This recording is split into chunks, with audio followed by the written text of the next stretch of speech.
Pew,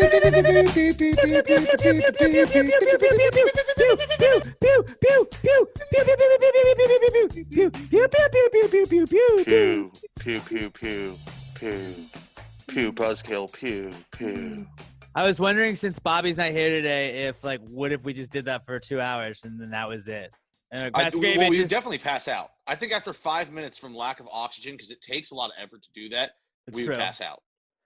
Bobby does get us a couple times where he'll like after he's cut us off a bunch, quickly, he'll let us go for a minute and then we kind of gas ourselves out. But because he hasn't said it, then we just power through. I don't know how long I could just pew on my own. Maybe that'll be a thing we do if this pandemic ever ends and we can hang out with the Gravy Gang. Maybe we'll just have a pew off, and it's you can't stop pewing, but whoever pews the longest wins whatever prize. I mean, it'll wear it, dude. I shadow boxed in the mirror for legitimately 12 seconds today. I threw a southpaw, started off with a couple right jabs. You just felt like shadow boxing, and then I switched. It's just every so often, when you're a dude and you're in front of a mirror, sometimes you just throw a couple punches. That's what you do. Yeah. And legitimately, I went for 12 seconds. And then when I stopped and started to walk away, I was like, I'm fucking kind of winded. Jesus. I was like, fuck, I'm getting in better shape, but I'm still in goddamn horrible shape. Great. I should not be winded by this. I was like, man, it's a good thing I've never been in a fight because, literally, I'll have one salvo of punches to throw, and then I'm just tackling you and bringing you to the ground because I got nothing left. But you got size, though, so you could do that, and then, people are like, oh, shit, you don't want Pat taking you to the ground. Well, that's what it is. I have I am the opposite, where people are like, fuck, I can't take anybody to the ground, so I better just run, but I've already used my cardio at that point if I'm exhausted, so then I don't know. I just got to know where – I got to know where there's, a hole that I can jump into or something to get away from people. You know that scene in Batman at the end, the third one with Bane, when they're fighting on the steps and he knocks out part of Bane's mask, and then Bane goes berserker mode and starts throwing and punches a hole out of the concrete. Yeah. I figure if I get in a fight, that's what I'm gonna throw absolute bombs for 5 seconds and just try and end it. And if that doesn't work, Tito Ortiz, I'm gonna tackle you and just ground and pound because I'm gonna be completely gassed, and I'll just use my fatness to lay on top of you and weigh you down. Yeah, I was watching some of the UFC this weekend, and just when we neither one of us really fought in high school or anything like that. I've never been in a fight. We were lovers, not fighters. We didn't care about fighting. All right, and I never have ever seen elbows just thrown like I do in the UFC, and it's oh my god. That would end every high school fight I've ever seen really fast. That would just one elbow to the fucking dome, and most people I think are just out. That'd be the thing, high school fights, if somebody throws a kick, the other guy's friends will jump in, what are you doing? No fucking kicking. That would be the one. If somebody threw an elbow, everyone would be like, what the fuck? You can't do that. Dude, it's a fight. I can do whatever the fuck I want. It's a fight. Fight. As long as I don't just We're in a Sonic parking lot brawling right here, bro. This isn't anything organized. As long as I don't Adam Vinatieri you between the legs to your fucking family jewels or scratch your eyes. Nuts and eyes, that you can't go after that in a fight as a dude. Other than that, free reign. Although eyes were gone after, not intentionally this weekend. We'll get to that in Comeback Kid. But, there's somebody else we've added to the eye injury survivors club along with myself and James Harden. Troopers. And we'll tell you, should we just have a Hall of Fame? Eye injury survivors? We'll put Glenn from Walking Dead in there, even though I think that he didn't really survive it. I guess he didn't survive did not. it, so he's not in there.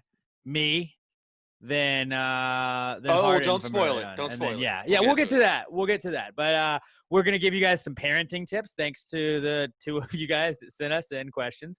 Hashtag PTG Parenting. We're going to try and do that whenever you guys send that in. Not a regular every day, every week segment, but maybe once a month or something like that would be fun. Robert is not here like we said early on. He started a podcast with his girlfriend and really is taking off. Recent studies suggest, I just listened to the third episode yesterday. Pretty big fan of it. It was interesting. And they talked about vegetables for 45 minutes. And I, again, went in thinking there's no way I'm going to be interested about vegetables. And I was 100% interested about them talking about what people think about vegetables. And it's a great show. A recent study suggests, but that's not really why he's not just big time in us, even though he is Bobby big time now because everybody's loving his podcast. But it's a good podcast. He is, I believe, he's helping his brother move into school. So his brother's going away to school. Can I give this isn't my actual not cool, but I've got an early not cool to give. Go ahead. I know last week I hadn't listened to episode 2. I still haven't listened to either one because I was in the last 2 days I was planning on listening to them. Then and this will be later. I got a new game in, and I've been obsessed with it. So like it basically, it's taken over my life the last 3 days, and we'll get to that and come back, kid. But that's an early not cool for me. But you guys will understand why. Trust me. All right. Still not excusable, but it's understandable. So Bobby Jokes will not be with us today. He'll be back next week, though, and nothing's going on. He hasn't left us just yet, at least. So if anybody's wondering where Bobby is this week, let's get into our PTG Time Machine Club. Now, when do I get to stop explaining it? I feel like this will be the last week I kind of explain it. Okay, I think that's fair because it's like fairly new still, but 6 fucking weeks ago. Yeah. But if you're new to the pod or like this is your first time tuning in a little bit, we did the Where You Been segment before the pandemic, and we started doing it when the pandemic started and realized quickly that it was just kind of the exact same. Like I've watched this on Netflix and did this in my house and nothing because we hadn't been anywhere. And I think we're starting to go places again, though. Like I feel we are. I'm still in my circle, man. I'm still like kind of. I'm trying not to bust. No, I mean we're in our circle, but we're not locked down anymore. So like, whereas it really was just video game, Netflix, work before. I think now we're not there yet, but we're starting to get to the point where we're about to be able to bring the Where You Been back. I think we're getting close. We'll phase out Time Machine Club maybe in the next month or so. Yeah, we're getting there. Like I said, we're not there yet, but we're getting there. But yeah, not that it's a bad segment or anything. It's just we're not stuck inside all day every day anymore. I'm ready for us to not be like on Zoom doing this. I mean, it's probably awesome for you and Robert actually, just because like y'all don't have to drive out to my place and do it. But it's a little bit easier face to face as opposed to like there's no internet going out and worrying about all of that it's probably way easier for Robert to edit the video for sure, but this is all behind the scenes stuff that nobody else really cares about. Well, I mean, I would prefer to be there for multiple reasons, but still we're both around a lot of people every day, and until it's fully safe, like I would have no problem going over there, but because one, I want to see Wheezy. Right. Yeah. I think she just thinks you guys abandoned her. She doesn't understand any of this. 2, I missed that glorious, just 5-foot tall wall of beer. Yeah. I don't have to it is shrinking. It's shrinking now. I mean, I've put a heavy dent into it. Shrinking like it was in a pool. I mean, I've only been able to make it up to Conroe once really since the whole pandemic began. So that was my last stack up, and that was with the Southern Brunch in the old cans, and like I'm out of that. Yeah, I've been up there twice since, but I decided to grab beer for my buddies instead of just being like, oh no, I couldn't get any and keep it for myself. Yeah.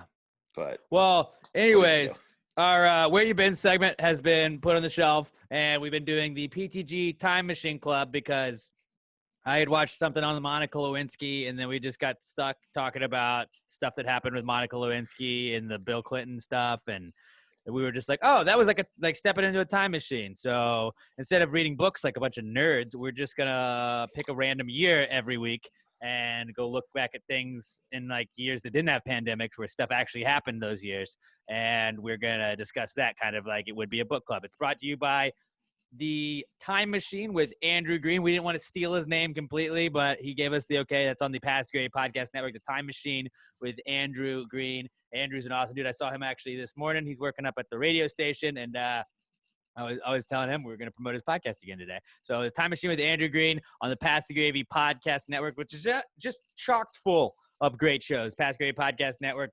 So you have us, Time Machine with Andrew Green. You have Robert's other podcast. A recent study suggests you have Past the Gravy Bro with me and Emma. Pat's a regular on that now. And we got the Weekly D podcast. So we got plenty of podcasts on the Past the Gravy Podcast Network. If you're looking for something to listen to, make sure you're supporting somebody on the PTG Network. Let's get into the Time Machine Club. This week was my turn to pick, and I picked 1989. I'll just start off because I was born that year. That was the reason I picked it. It was a great year because Alex Middleton was brought into the world. See, I was going to say it was the last bad year of the world because it was the last year before I was born. Yeah, I don't know, man. I think that it was great because I was there. Or maybe that makes it the last good year. It might be. That could very well be it. It could be. I haven't contributed a lot. But what did I learn? It was the fall of the Berlin Wall. It was. That was probably the biggest thing, I would say. The Cold War ended. The Cold War ended with that. The Mr. Gorbachev tear down that wall. I mean, it was really a big year for political statements and shit like that, too, because it was also the same year of the Tiananmen Square. Tiananmen Square? Tiananmen Square, where the guy stood in front of the tank where the pro-democracy protesters were in China. And it's that famous picture of, the tanks rolling down the street and that one dude just standing in front of him. I'm sure he was immediately killed off camera. I was about to say, they didn't run over him in that, did they? No, it's just, you know what picture I'm talking about, right? No, I do know the picture. I do know the picture. Russia pulled out of Afghanistan. Like 1989 was a huge year for geopolitics. Yeah, it was just like kind of like it was very like politically driven. Everything pretty much was in 1989. At least most of the stuff that I found. But I mean, because I think it all kind of relates back to the Cold War ending. Like the Cold War ends, the rest of the world is starting to see, democracy flourish. So China is going after it. That causes Tiananmen Square. Cold War ending gets Russia to finally, they were already in the process, but we all knew the Cold War was coming to an end. That's when they pull out of out of Afghanistan after 9 years in there. I mean, it was a big year, worldwide. And then I was born and shit went back to hell. Pretty much. One of the other things that I've noticed was Ted Bundy was executed in 1989. Yeah, thank God. So, I don't know how long he had been electric chair, too, so I hope he suffered. Old school. Yeah, that couldn't have been fun. Yeah. It could not have been a fun way to go. Papa Bush, George Bush Sr., elected president of the United States. He became president. I think he was already elected in 88, but 89 he became president. Yeah, however that works. I don't know. It says, because it was 88, 92, right. 90. No, it was 88 was the election. You're sworn in. Yeah. Then, in the next year. Because election's November. And then, it was 88. Then Clinton would have been 92, 96. Yeah. Bush was 2000, 2004. He was Obama, Trump. Bush Sr. was the last president to not have 2 terms. Wasn't it Reagan or Jimmy Carter right before him, too? Because I don't think he had 2 terms either. I thought Reagan had 2. No, Reagan definitely did. Carter then was before. Yeah, Carter was before that. Was it Reagan? We've had a stretch for a while of 2-term presidents. Like, I feel like it normally doesn't go this long. It may not this time. It may. Who fucking knows? We're crazy. I have no idea. I read this. I didn't even know this happened. Phillips 66 chemical complex in Houston. Exxon Valdez. Series of explosions and fires and kills 23 employees. I didn't even know about that. I didn't know about that. I probably heard about it at some point, but I saw the Exxon Valdez was the big oil spill. It was I think it was 11 million gallons of oil spilled into the ocean right off of Alaska, like something sound in Alaska. But I thought that was sucks. In Europe. Oh, was it? Maybe. Oh no, Alaska. That's right. Yeah, sorry, I can't read. We're on the go. We're doing this on the fly as we do it. Lexus is launched. The luxury brand for Toyota. Yeah, that was interesting. The Mirage opens in Las Vegas, first major resort hotel. Which is kind of crazy to think about because I was like, what about Circus? I guess that was just more of a hotel and casino, not a resort. The resort, I guess, does the resort have to have a pool? What constitutes a resort? I don't know, but would you say? I think that would technically count as the beginning of the end of old school Vegas, where now it's starting to become family friendly and it's not Vegas anymore. It's not mobster fucking Vegas anymore. Everybody else is moving in, and it's corporate now. Well, I feel like the Strip for a while, I guess, so Vegas didn't. I don't know jack shit about was Vegas. it? Yeah, right. We're not old enough, but did Vegas used to just the Strip was just there, but it wasn't anything cool, and then they were like, no, what do we put it on this one area of land? And old Vegas had Circus, the Golden Nugget, and a couple of those other ones. And now I think that's what they're turning into Fremont Street or whatever it is, where it's like got the big, like, it's like a overhead light thing that you have the zip line down and everything like that. But they're definitely trying to make Vegas more family friendly now. I still think like you're never there's gonna more make money Vegas in it that all way. the way family friendly though. If you can market Vegas, like, I mean, this is exactly the thinking. If you can market Vegas so the parents can still come, but you can also bring the kids and siphon more money out of the parents by having kids' activities while the parents still go gamble, it's just more money. And then all the degenerates can still come and be away from the fucking kids. It's like they have the perfect business model. No, it really is. And it's like you're never gonna lose money when you're a casino anyway. So like you can pretty much do like well, unless George Clooney and Matt Damon have anything to say about it. I mean, still, I always wondered, like, the casino would have bounced right back, though. Like, that was a fuckload of money. Insured. But, like, the casino's going to bounce back. Yeah, you're good. So, like, if you're a casino, you're pretty, like, let's just figure out how to get into the casino business, Pat. Like, I don't want to start one, but, like, I'd like to, like, hop in business with one and then just maybe take over. Well, I've got an idea. So, here's like the a hostile thing. takeover. Let's figure that out. I need...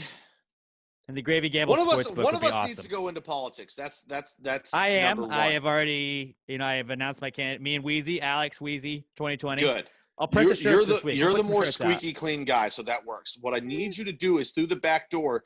So through politics, you're going to get gambling back into Texas. Now you're going to use your connections with the radio station and sports in Houston to get me in touch with Tillman. That's really all I got to do because Tillman has. I've heard, I don't know for sure, but I have heard from so many people that Tillman Fertitta has a million things in place. And the second that gambling is legalized in Texas, like snap of a finger, we're going to have fucking Galveston Pleasure Pier is going to be, there's going to be a fucking boat. He's literally right on the other side of the border. It's going to be more down there. Like it's going to be, like Galveston's going to turn into like a Lake Charles, I think. The biggest problem with allowing gambling in Texas is as soon as we do, we tank the economies of Louisiana and Oklahoma. Well, they're the biggest people trying to fight it. Yeah. It's all special. But anyway, let's get back to 1989. I could go off. No, I'm talking about gambling. I want gambling back. My brother's the gambler. You get me in touch. I'll set my brother up to run the casino. Okay. And we just make money off of being middlemen. That'd be great. Yeah, it seems easy enough. Let's do that. Yeah, let's do that. The Game Boy. The Game Boy is launched. Oh, yeah. Foreshadowing for later, guys. Just hang on to that little nugget of information you got. If they can't figure out what I'm talking about later. Yeah, no, they should. The Game Boy was launched in 1989. Another thing that this is something that like I had heard about because, I'm a fairly new soccer guy in the last couple of years. Oh, yeah. The Hillsborough Stadium disaster. Now, for people like, I think most people listening probably don't know what that is. Hillsborough Stadium disaster happened in 1989. It was the FA Cup. In a semifinals, I think it was Liverpool, and I don't remember who they were playing. But they put too many people. Nottingham Forest. Okay, so they basically put just everybody fucking crammed into the stadium, and there were so many fucking people that in like one section where there was like a metal fence like that had like grates and stuff, people were crushed to death because there were that many human beings pushing against them from the front. 96 people were crushed to death, many of them teenagers and children. An estimate stated over 700 people were injured in the event. Yeah, like absolute insanity. And like it wasn't like the stadium collapsed or anything. It was they were just squished. Well, they just let too many Liverpool fans into that area. Like if they didn't have tickets or whatever it was, they kept letting them into that area. So it packed in. And it was literally like sardines packed in a can, and they just kept moving forward. And people got crushed to death. That's nuts. That's got to be a terrible way to go. Just being slowly suffocating by being crushed. Yeah. Yeah. Oh, I can't imagine that. Like you're probably screaming, trying to get help, and like nobody gives a shit because they're all just watching a soccer game. Well, nobody can move. Even when you can, you get that many people packed in that closely. No matter how much you yell, the people in the back can't hear you because there's so much ambient noise going on. There's nothing you can do. Just climb on the top of people? Like, is that what you got to do to get out? That's what I thought too, but like. I don't know how it all works. Seems horrifying. It seems horrifying. But yeah, that was really all I had. The Hillsborough Stadium disaster was like the last one that happened in 1989, besides me being born. And then we had serial killers, protests, fall of communism, all that shit. So yeah. Also, as we had the fall of communism around most places, then in what was it, Afghanistan or something. Oh, Russia pulled out of Afghanistan. That was like during Desert Yeah. Storm. Yeah. Oh, you know what it was? Yeah, that's what I was reading. No, there wasn't rise. That's how they got in, was communism was rising, but then all that shit faded. Oh, actually, the last one I had was Emperor Hirohito in Japan died.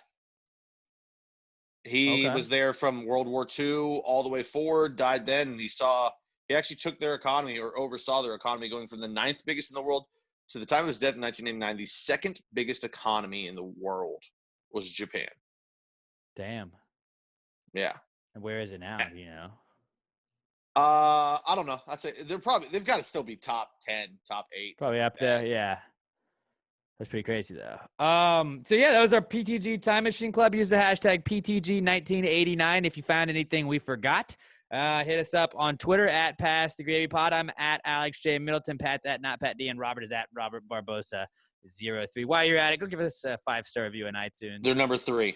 They're number 3. Only behind us in China, which makes sense. China. But go ahead and give us a 5-star review on iTunes. Roast us in the comments. You got to leave it at least 5 words. But as long as you give us that 5-star review, you can roast us, say whatever you want in the comments, and that'll be awesome. And then share us with a friend. Word of mouth is the best way we grow this bad boy. So if you're listening and you enjoy us, tell a friend, hey, check out this podcast that I enjoy. And hopefully that'll be how we can grow things with the Gravy Gang. All right, let's get into the Comeback Kids segment. Brought to you, as always, by our very good friends at Southern Star Brewing Company. I am drinking an Oktoberfest right now. These are fresh. Just got it at the store the other day. This is one of their new ones. I mean, they're canning all kinds of stuff right now. They have Southern Brunch. That's now in cans. That's now available everywhere. It's a citrus shandy. It is probably it's my second favorite Southern Star beer. They got the Oktoberfest that Pat and I are both drinking right now. They got the double IPA, the Valkyrie double IPA out there. Bro. Yeah, that's awesome. I saw they were canning some Sigurd, their pumpkin beer that's coming out, getting ready for Halloween. Almost pumpkin season. It's getting spooky season. I bought myself a 6-pack of Echo today just because, you got to get it while it's hot, guys. While it's around, yeah, Echo's gone after this run. So I saw some as well, and was like, nope, give me a 6-pack. I just got to grab it. I got to hang on to them as long as I can. We do Taco Tuesdays in our house, and I always like to LeBron. Echo. Well, I mean, that's not LeBron didn't invent Taco Tuesday. You would think he did by the way he talks about it, but we do Taco Tuesday here, and I always like to wash my tacos down with a nice little Echo. It adds to it. But I would go probably Strawberry Bombshell Blonde. Then I would go Southern Brunch, and then Echo are my top 3. I mean, Bombshell Blonde is right up there too, so I don't know. It's like 1A, 1. I mean, Oktoberfest needs to be in this because everybody makes a fucking Oktoberfest. Their Oktoberfest is awesome, but fuck, their Oktoberfest is good, man. I don't remember who it was. That Buried Hatchet. See, it's hard to mentally get yourself in a place to really enjoy Buried Hatchet when it's 102 degrees outside, because it is a very heavy, dark beer, and you think of cold weather when you think of that. Yeah. But that it's great though. God damn, that's a fucking flavorful beer. Well, I think it was Jake that tweeted. Shout out Jake Newton. But he was like, "Yeah, you guys really are telling the truth when you say that they don't make a bad beer. Like they go in. I can't remember if he got the Southern Brunch or whatever, but whatever he got, he was like, I love it. I'm not usually a fan of stuff like this, but I love it. And I'm telling you, anything you get from Southern Star, if it's an IPA, they got the Conspiracy Theory, the Subatomic Juicy, the double IPA, the Oktoberfest is the Russian Imperial Stout they got. The Bombshell Blondes, the Le Mort Vivant Beer de Garde. They got everything. Any kind of beer you can think of, they got it at Southern Star Brewing Company. And most likely it's the dopest beer you're ever going to have in your entire life. Also, and keep your eyes out, guys, because like I said last week, they're working on a low-carb IPA. Oh, yeah, low-carb IPA. I don't have a lot of details yet, but if you're trying to do the keto thing like me, if you're trying to keep your carbs down, trying to lose some weight, but you still want to drink delicious beer, because who doesn't? Darling Like a Marlin might be the name of it. It might be Darling Like a Marlin. Cannot confirm, but can't deny either. Oh, God, I hope not. Their marketing team is better than that. I don't know. When I had Dave on the podcast, he didn't seem like he hated the idea. Fat Boy IPA. That's probably already taken. Probably. That's already taken. But anyways, Southern Star Brewing Company has the best beer in the entire world. They actually, this weekend, they've got an event going down this Saturday, the 22nd, up at the brewery, 2525 North Fraser Street in Conroe. I mean, I know you guys have to know a lot of local businesses have been hurt by everything that's been going on with the pandemic. Southern Star is not immune either. We really appreciate your support. And, buying a beer, any kind of Southern Star at all, anytime helps put money in their pockets, helps them stay afloat. It's important to support your local businesses, especially our favorite local business, which is Southern Star Brewing Company. Pat, tell them about their event this weekend. So this weekend, it's called the Beer and Barbecue Benefit for Southern Star Brewing Company. What they're doing is, all the breweries, they've been hit hard. They're trying to support everyone that they still got going. So what they're doing is they're having barbecue plates and your favorite Southern Star beer ready to go. Now, I don't know this for sure, but I know they've got that whole area. So you can get it to go, and then I think they've got an area off to the side that's technically off property where you can it's outdoor. You can sit and enjoy it. You can be socially distant.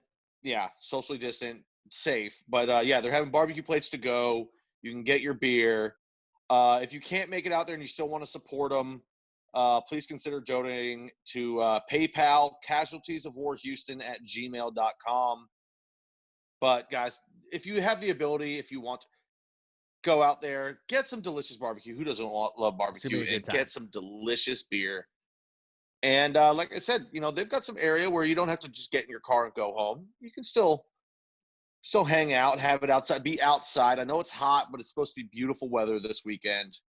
Enjoy yourselves. And if you got any PTG gear, throw on that bad boy. Let them know you're part of the Gravy Gang. We want them to know that the Gravy Gang is out there supporting them. And if you don't have any Gravy Gang gear, what's up with you guys? Just go to PassTheGravyMerch.com. You can get some awesome Pass the Gravy stuff. You can get the face covers. I got my Pass the Gravy face cover I wear every day.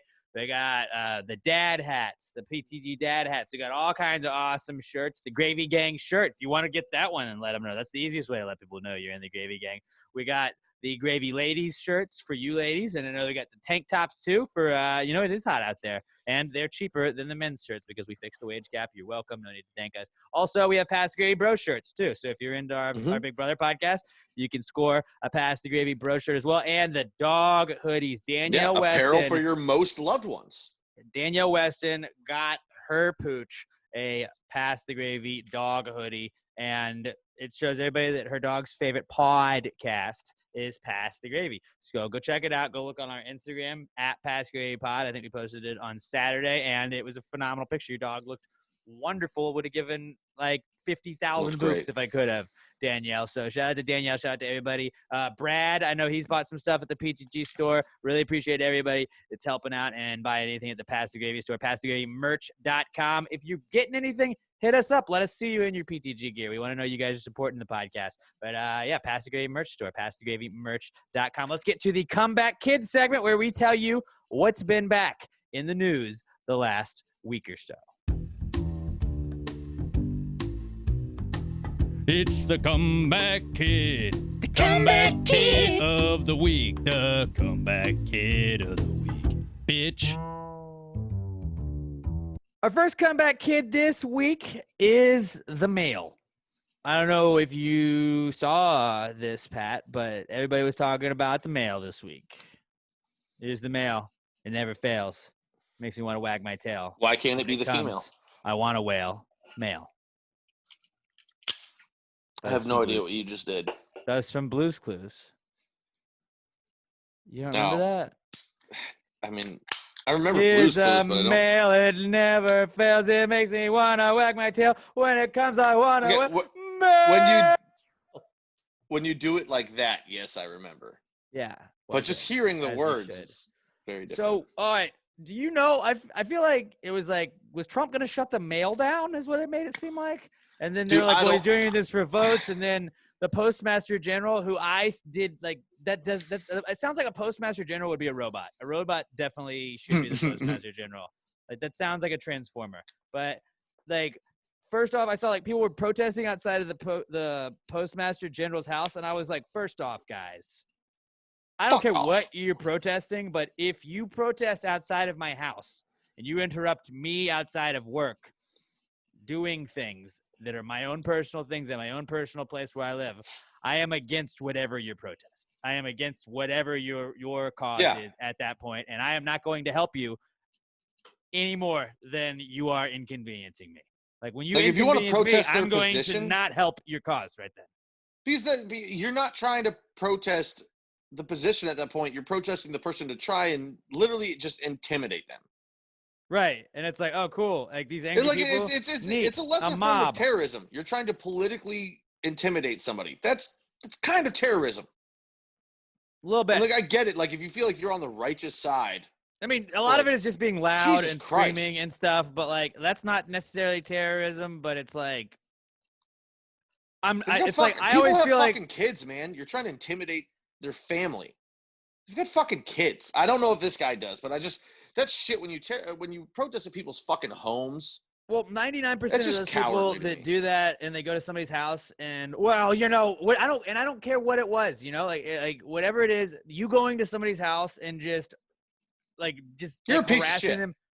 Harassing them at their house. Like if it were turned around and whatever somebody else was mad at you about, they went to your house, you would lose your shit. You'd be, can you believe they came to where I live and did like, if it was flipped around, you wouldn't be cool about it. So just know that when you do it, you can't expect them to be cool about it. So just chill the fuck out. Those are the first people that would pull out the fucking old calling card and try and say, well, they're just trying to intimidate and silence me. Well, you're literally trying to do the same fucking thing. Yeah, I don't want to get super political into it, but like the mail was just back, and there was pictures of like mailboxes that were locked up. People were saying they were stealing mailboxes. I don't know. I thought that it's also funny that everybody's like, "Stop fucking with the mail." We're the same people that were like bashing mailboxes in high school. Like that's fucking with the mail too, technically. So if you ever did that, maybe I never did because one, just because it seemed like a lot of effort, and two, I backed into at that point know that's a federal fucking crime. I unintentionally destroyed a mailbox one time, but I just backed into it. Well, it's because you're a bad driver. Well, I was also not paying attention when I was talking and I was reversing, and it was one of those brick ones too, which sucked. But I did go.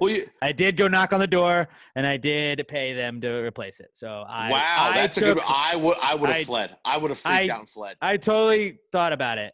I was very close to doing it. The people in the car told me to do it, and something in the back of my head was like, Alex, what if somebody saw you? And that was really, I was just see right there. That's why you should go to politics and not me. You're the better person. I was just scared I was going to get caught.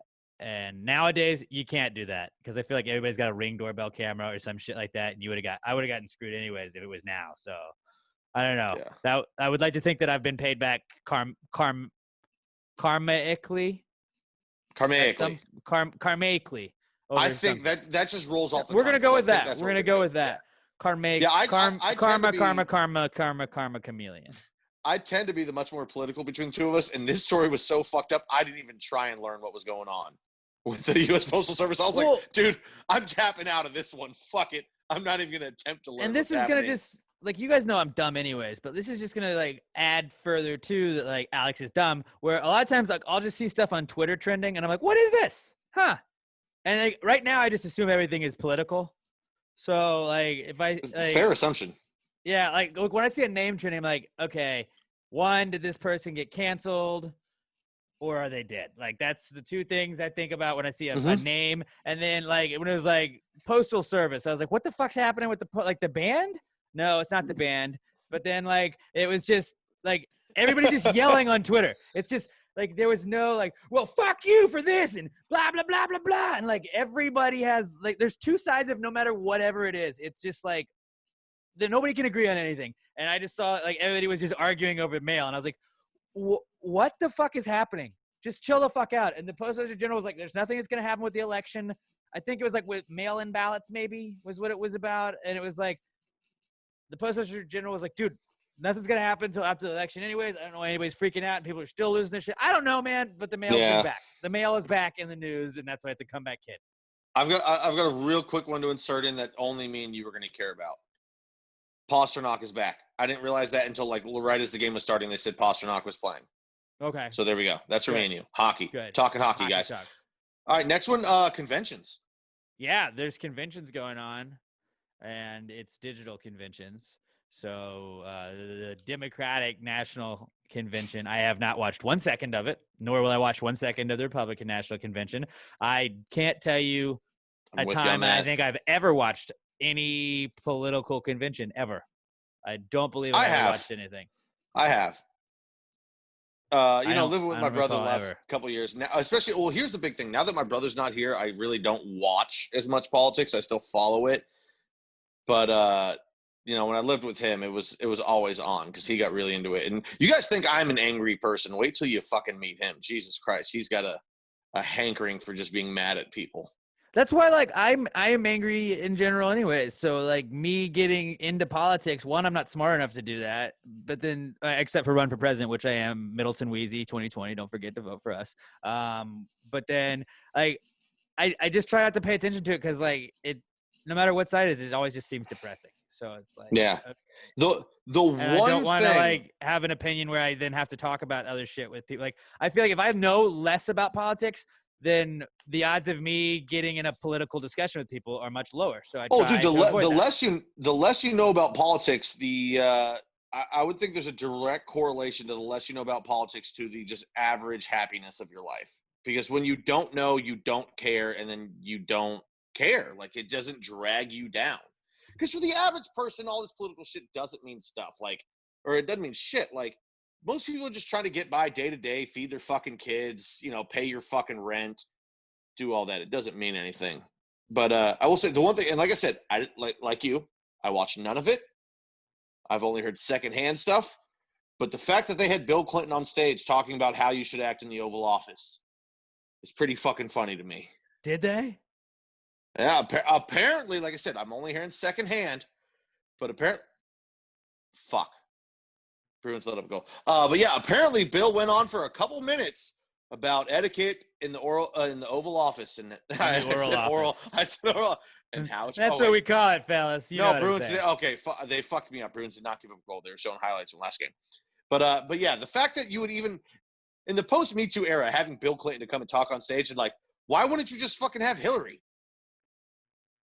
She's the only politically relevant one of them. Bill looks like a fucking skeleton with skin. Like, dude, play the saxophone though.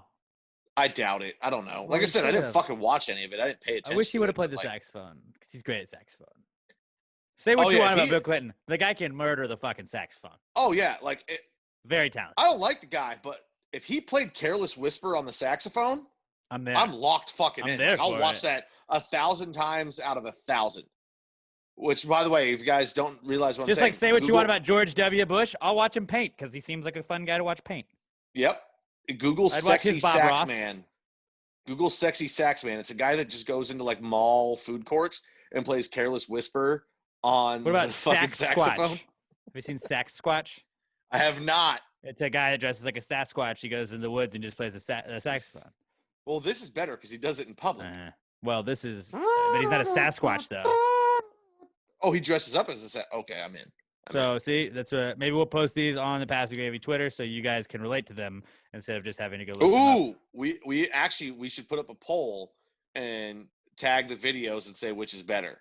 Also, this is another thing that might just help us get like Gravy Gang. Gravy Gang is simple. This is what we're gonna do this week on Twitter. I like to just give you guys a chore, like a homework on Twitter every week, just because it's fun. Well, school's starting up again, so it's actually we gotta get ready. To get back into the swing of things, like let's just like postal service was a big thing. # save the postal service, but only tweet out like music video links of the band, the Postal Service. I know I've heard that is a band, but I know nothing about them. Or are they like an 80s band? Or? Death Cab for Cutie. I think it's Ben Gibbard or whatever it was. The Postal. He's part of it. They're a good band. Oh, so they're a modern band. Yeah, like Such Great Heights, like District Sleeps Alone, Sleeping In, Nothing Better, Brand New Colony, Clark Gable. I'm a big fan of Sleeping In. So yeah, you perked up my ears.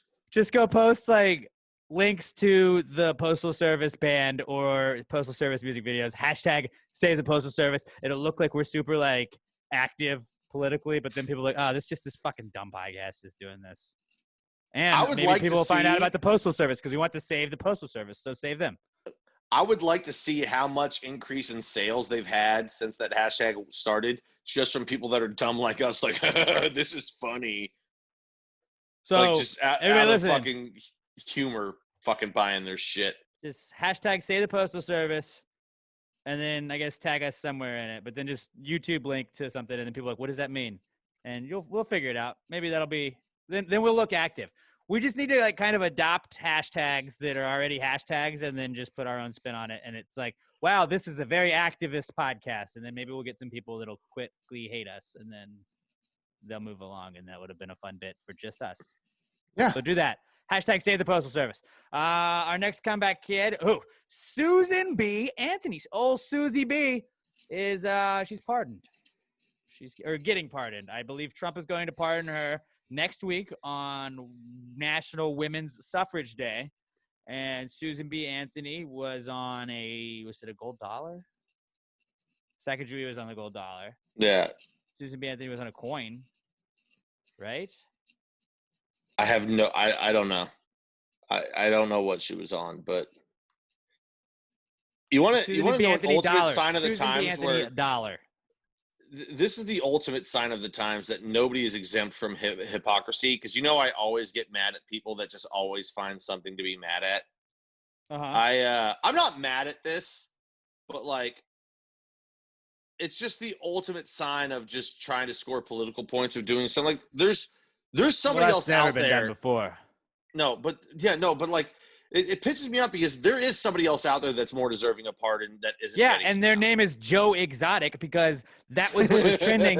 That was what was trending yesterday when Trump was like, I will be pardoning someone. It'll be a huge pardon. I'll make an announcement later today. And everybody was like, it's going to be fucking Joe Exotic. And I was like, obviously, like of any president to pardon anybody, Joe Exotic's president would obviously be Donald Trump. He should not be pardoned. I'm so happy he didn't. But if anybody was going to pardon Joe Exotic, it would be Donald Trump, wouldn't it? That'd be the most Trump thing ever. It'd be like, Joe Exotic, you loved him on Netflix. He's pardoned. I pardoned him because he was entrapped by that bitch Carol Baskins. It was entrapment. I hate her. I fucking hate her. No, and I realize as I was saying all this, just because he pardoned her doesn't mean he's not going to pardon other people. Because I feel like the last time I heard about him doing pardons, there was like 5 people pardoned. It was after he talked like the Kardashians, and then or Kim K is in his ear and stuff like that. But Susan B. Anthony is dead. I don't understand the posthumous pardoning. Posthumous. That was it. Yeah, no, it's strictly to score political points where people will say, well, it's good he did something like this that is just good. And then there's people that are going to be pissed off at him for doing it just because he's Donald Trump and Orange Man bad. So what are you going to fucking do? I just hope he has some real good ones mixed in with. I haven't heard of any other pardons yet. I would assume there's more coming just because, like I said, I feel like there's always multiple pardons at the same time, but this better not be it. There better be some actual real ones for people that deserve justice. If he loses the election, I feel like he's going to do like spite pardons too at the end where he's like, I'm just going to throw you out there. I think he's already done some fucking spite pardons. Yeah, I guess he doesn't really wait for that, but just because she's on the topic right now, like Susan B. Anthony, like, would you? Susan B. Anthony, kind of hot, maybe. I don't know. For her time. Now they didn't do photographs as well back then, so this isn't exactly the same thing. But is Susan B. Anthony kind of hot? Hold on, I'm looking it up. Let me see. I mean. The Susan B. Anthony dollar, the silver dollar. I'm only seeing pictures of her that look like they're post 80. And as far as I'm concerned, there's only one woman post 80 that I would take down. It's my girl Betty White. I don't know if I would.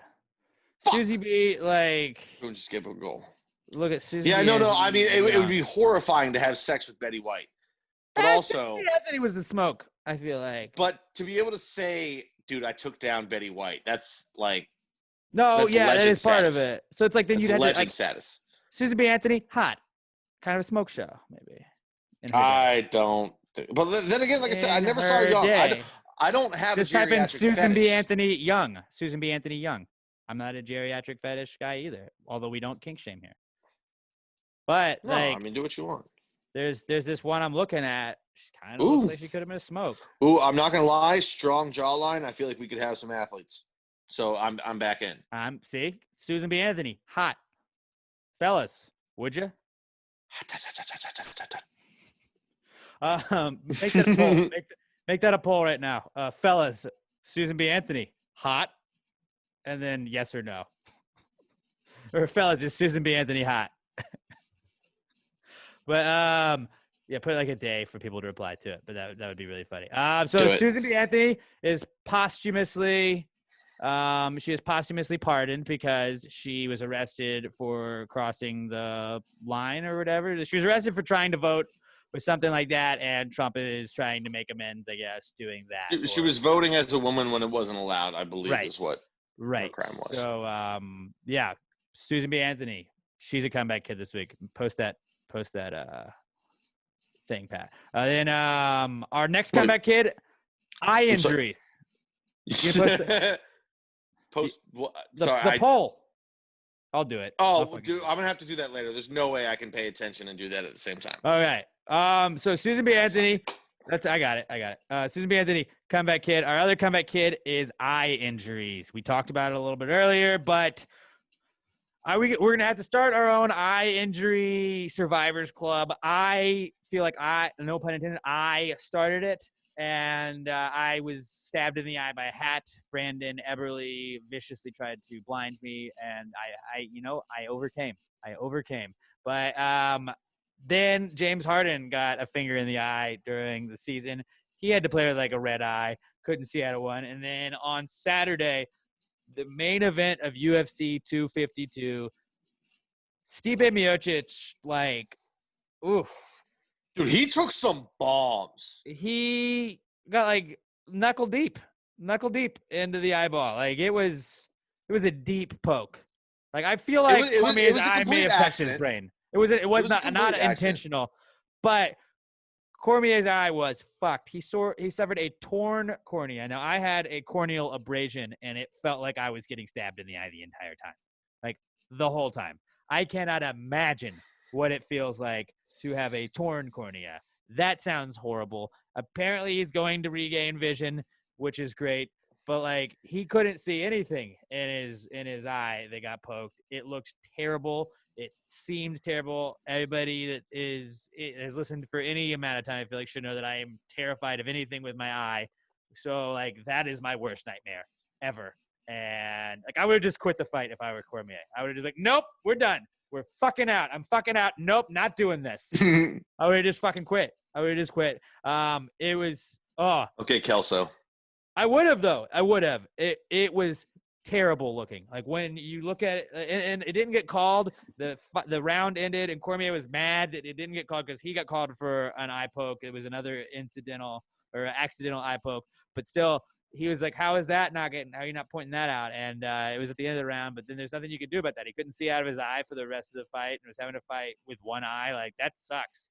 Like, it seems like with one eye, you'd be good. And I remember, like, when I couldn't, like, open my eye for a day, like, it just, like, my other eye was just exhausted. I was just tired as shit.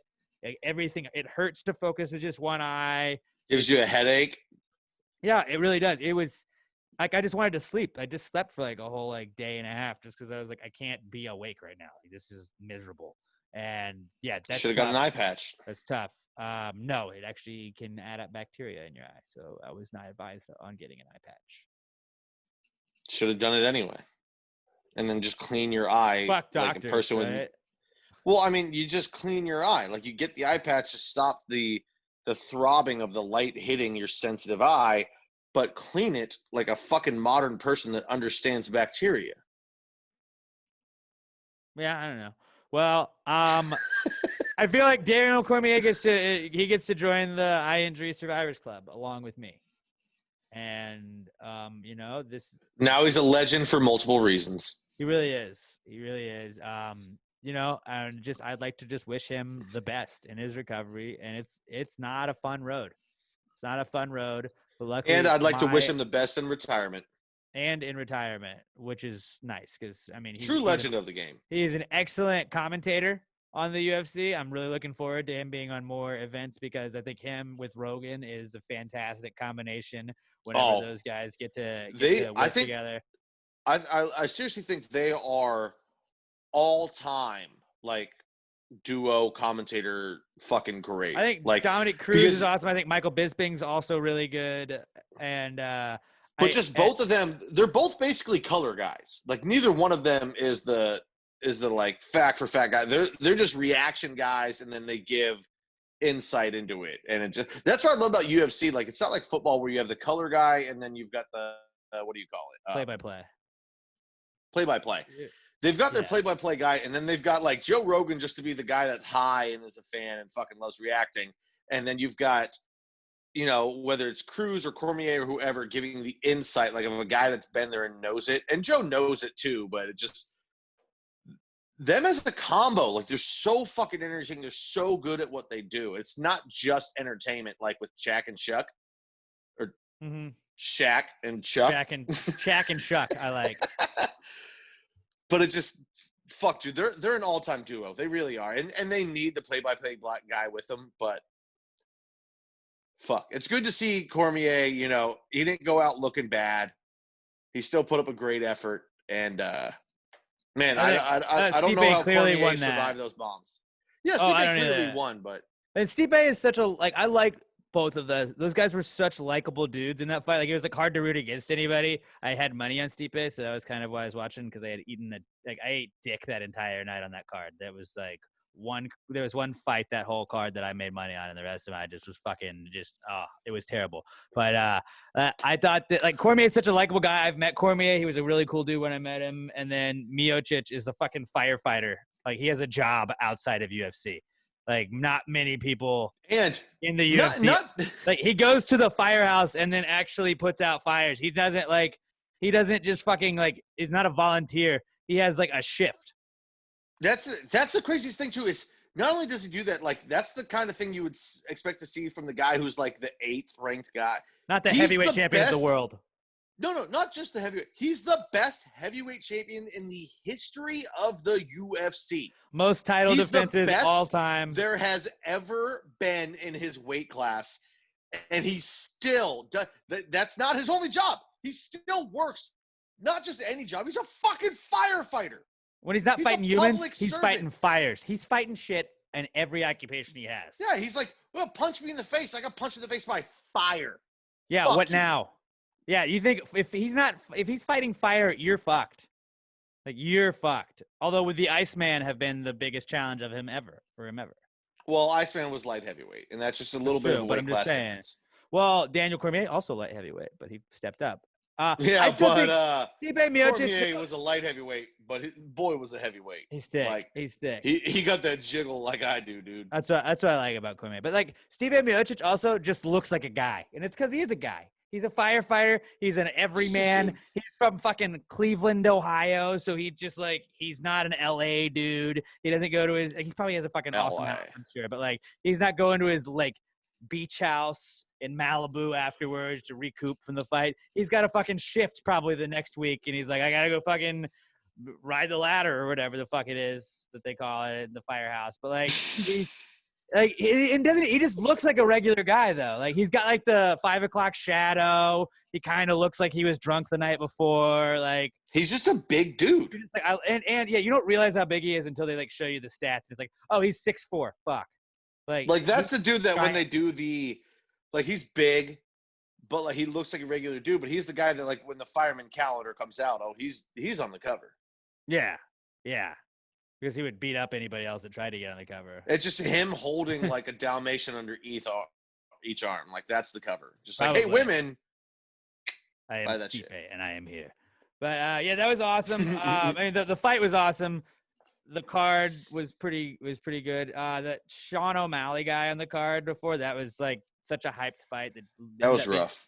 It ended up being a dud because he hurt himself and like. It was a freak injury. And honestly, was it just? I don't know if it was a freak injury. I don't know if it was a freak injury because I don't think I thought it looked like he was bouncing around and rolled his fucking ankle or rolled his knee, whatever it was. Like, he was already fought like that every single fight. I think he was already fucked though, and like he got hit so much where I don't think he was there when he stepped on it wrong. I think that he was like dazed as he placed his foot down, and that was what fucked it up. So I think he was already kind of out of it. See, here's the thing that's killing me is everyone keeps talking about that, but like. I feel like nobody remembers earlier in the fight, like he rolled his leg twice. People keeps talking about the second time when he rolled it. He stepped on it. He put all of his weight down on the front of his foot and placed his foot wrong, and then he started limping. And it was like, yeah, he rolled. It was obvious once, it happened there, and that was after he took a bunch of shots. No, the first time he rolled it, he hadn't been hit yet. That's when he was still like the other guy was. But when the main injury happened, I don't know. Yeah, but that happened after he had already rolled it and he couldn't move it. I don't know why nobody's talking about that they just didn't see it. I don't know. And he was also doing a lot of like kicks too to lead off, and I think. Yeah, I think that's what it is. I think he heard it on a kick, and then if you block a kick, you can break somebody's leg, and or break their foot, and I think that happened. And just he was a very hyped up fighter, and I bought into the hype. I thought he was going to be the dude, and I put money. Oh no, he still is the dude. It was a fluke fucking injury, man. Like those happen sometimes. When he comes back, I fully expect him to dominate his next opponent, because it's not like he got knocked out. The first time you get knocked out, the second time becomes easier, and the third time, like everyone's seen it with Chuck Liddell and other guys like that. He had a fluke injury where he couldn't fucking move. Which, by the way, I said this. I think they stopped it too early. I think the ref stopped it because he couldn't move his leg, not because the guy was on top of him. Because like the guy landed 2 heavy shots on him, but he also dodged like 4 more of them. He was losing. He rounds that he was in. I think the ref did it strictly not because he was overtaken at that point. He did it to protect himself because he couldn't stand when he was on his feet. I definitely think that was part. Trust me, when Sean O'Malley comes back, throw all of your money on him. That was his biggest fight he had to date, and like he didn't. He injured himself. Like I don't know what your point is. I don't know. It was a very hyped up fight, and okay, if they fight again, who are you taking? Up to it. I think Cheeto is fucking good. If they fight again, I'm taking O'Malley 99 times out of 100. All right. Well, I mean, it'll be a year probably before we see that again. Look at how timid Cheeto was in that fight. In the early on, before he rolled him, and he was obviously was he being injured, timid, or was he being patient and waiting for him to make a mistake and then capitalize on it? Well, you could say he was being patient, except for the fact every time O'Malley went for a fake and flinched, Cheeto flinched back. I would say that's more timid than patient. I don't know. It'll be interesting. No, don't get me wrong. Cheeto's really good too, but I think O'Malley is going to be the champion of the division sooner rather than later. And then the guy to watch, and nobody, if you're not a UFC fan, I'm sorry for going on so long, but Merab Dvalishvili, I don't remember how to. European Johnny Depp. Yeah, or I believe I coined Johnny that Manziel, term. like the Euro Johnny Manziel. Damn it! Euro Johnny Manziel. That was what I tweeted out, but that guy is a fucking murderer in the ring. Like, oh my god. He might be the next. He's gonna be very good. He's going to be very good. I don't know if he'll be a champion, but I think he's going to be like a Cerrone, where every time that dude's in the ring, it's fucking just electricity. It's going to be a fight. When he came out in the third round and they tapped gloves, he just goes, ah! Ah! Dude, I love it. Oh my God, this guy's a madman. I was there for it. So yeah, it was a good card. It was a good card. I mean, there were upsets. That's always a good card unless you're betting on the favorites, which is unfortunately what I was doing. And that's the downside of when you put money on some favorites, then you stack those up and they all lose, then you're fucked. And that sucked. That was a shitty Saturday night for my bank. Took a beating. But you know what? We're gonna bounce back. Next time I'll bounce back. But so eye injuries. That's where we got to that from. Daniel Cormier, welcome to the Eye Injury Survivors Club, my friend. And unfortunately, my eye's itchy right now. Am I eligible? Just no, it's not an eye injury. I keep rubbing it. I can't. It's itchy. So yeah, Daniel Cormier, appreciate you joining the club, even though we didn't tell you until just now. Our next comeback kid is this is probably the one I'm most excited to talk about with you, Pat. Unwritten rules in baseball, aka Dallas being a bunch of baby back bitches. All right, Fernando Tatis Jr. on Monday night, I believe this is when this occurred. Monday night, the Padres were leading by like 7, and it's towards the end of the game. Fernando Tatis is batting, who, by the way, at this point was like 1 away from being tied for the. He was tied. No, I believe at this point he was tied for the major league lead in home runs. Major League home run leader, all right? He's got a 3-0 pitch right down the fucking middle of the plate. So what do you think the fucking home run leader in the league's gonna do? You think he's just gonna sit there and watch it and let it be a strike? He dropped his pants, pulled out his dick, and hit that ball 450 feet. He fucking jacks that ball. So it's a fucking bases were loaded, by the way. So it's a grand slam. At that point, it's like an 11-point lead. And then the Rangers, the next person that's up, they threw at him. They threw behind him, but like threw at him to send a message. And they're like, well, it was disrespectful. You're running up the score. I don't know if you guys know how contracts work, but like if Fernando Tatis grounds out and like, you know, he takes a ball, it's a strike. It's more of a pitcher's count the next time he goes. If he grounds out, then his batting average goes down. What if at the end of the season, this grand slam is like, and his contract comes up, who knows if this grand slam is that's obviously going to be better than if it was a fucking ground out, you know? So do you guys know what contracts are? I mean, like, you have to fucking argue your contract. You're going to fucking go out there and put up the best stats you can in a situation like that, especially in a sport like baseball where it's like, in football, yeah, you can run up the score. You know, we know what Steve Spurrier did, but like you can take knees in football. You can run out clock. You can't just take a knee in baseball. People can score 9 runs in any inning in baseball. I know that like it's unlikely that it happens, but like you can score as many runs as possible, you know? So like it's like we've seen weird shit happen in baseball. If you don't want somebody to take you deep, stop throwing fucking shitty pitches. Be a better pitcher, and then it won't happen. Like, that's all you had to do. If you wanted him not to fucking do that, walk him. Give up a run. Then you don't give up 4. Is that the same thing? So I just love, though, that since that happened Monday night, then it was more the Rangers saying, hey, it's unsportsmanlike. It's a shitty thing to do. Then Fernando Tatis apologizes, which I thought was, you don't apologize. When you apologize, you let the people that bitched seem like they were right, and I don't think they were right. Hold on. I will say he fixed the apology the next day by stealing third up 6 runs. He stole third while they were up. He was like, I apologize, but I'm going to do this to let you know I don't fucking mean that apology. Also, the bunch Padres, of pansy-ass, soft fucking pussies. The Padres' first 4 runs yesterday in the game after the Tatis grand slam was via grand slam as well. So the Rangers just love giving up grand slams. Like, the bases are loaded, the Rangers are like, fuck yeah. There's that meme, the black guy leaning around the tree. He's like, oh yeah, bases loaded, 3-0. Rangers like, time to just throw right down the middle. And so it was they gave up 2 grand slams, 2 days. Fernando Tatis stole third when the game was already in hand. And then today, this afternoon, they're in San Diego. You know what his walkout song was? What? Cry Me a River from Justin Timberlake. Oh, fucking beautiful. Holy shit. he's my favorite player now. Dude. I think he's my favorite player. I mean, he's up there. We are a Fernando Tatis Jr. podcast now. We're a Fernando Tatis Jr. podcast. But, dude, I'll stand him. I'll stand him all fucking day. Fernando Tatis is mine.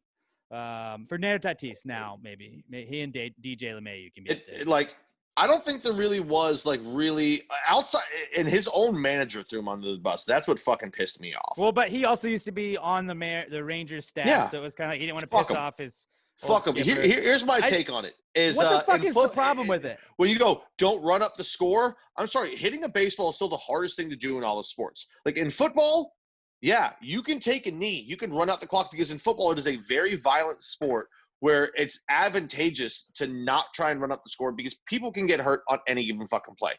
It's really not like that in baseball. Baseball, the pitcher's on the mound, you're at the fucking plate. Your job is to swing the fucking bat. You're supposed to just give this guy a fucking – no! Now, if the bases were loaded too. What do you want me to do? Now, I've been in situations where in Little League, we fucking were killing people, and the coach says, as soon as the pitch comes in, bunt it, step on home plate, let's get this over.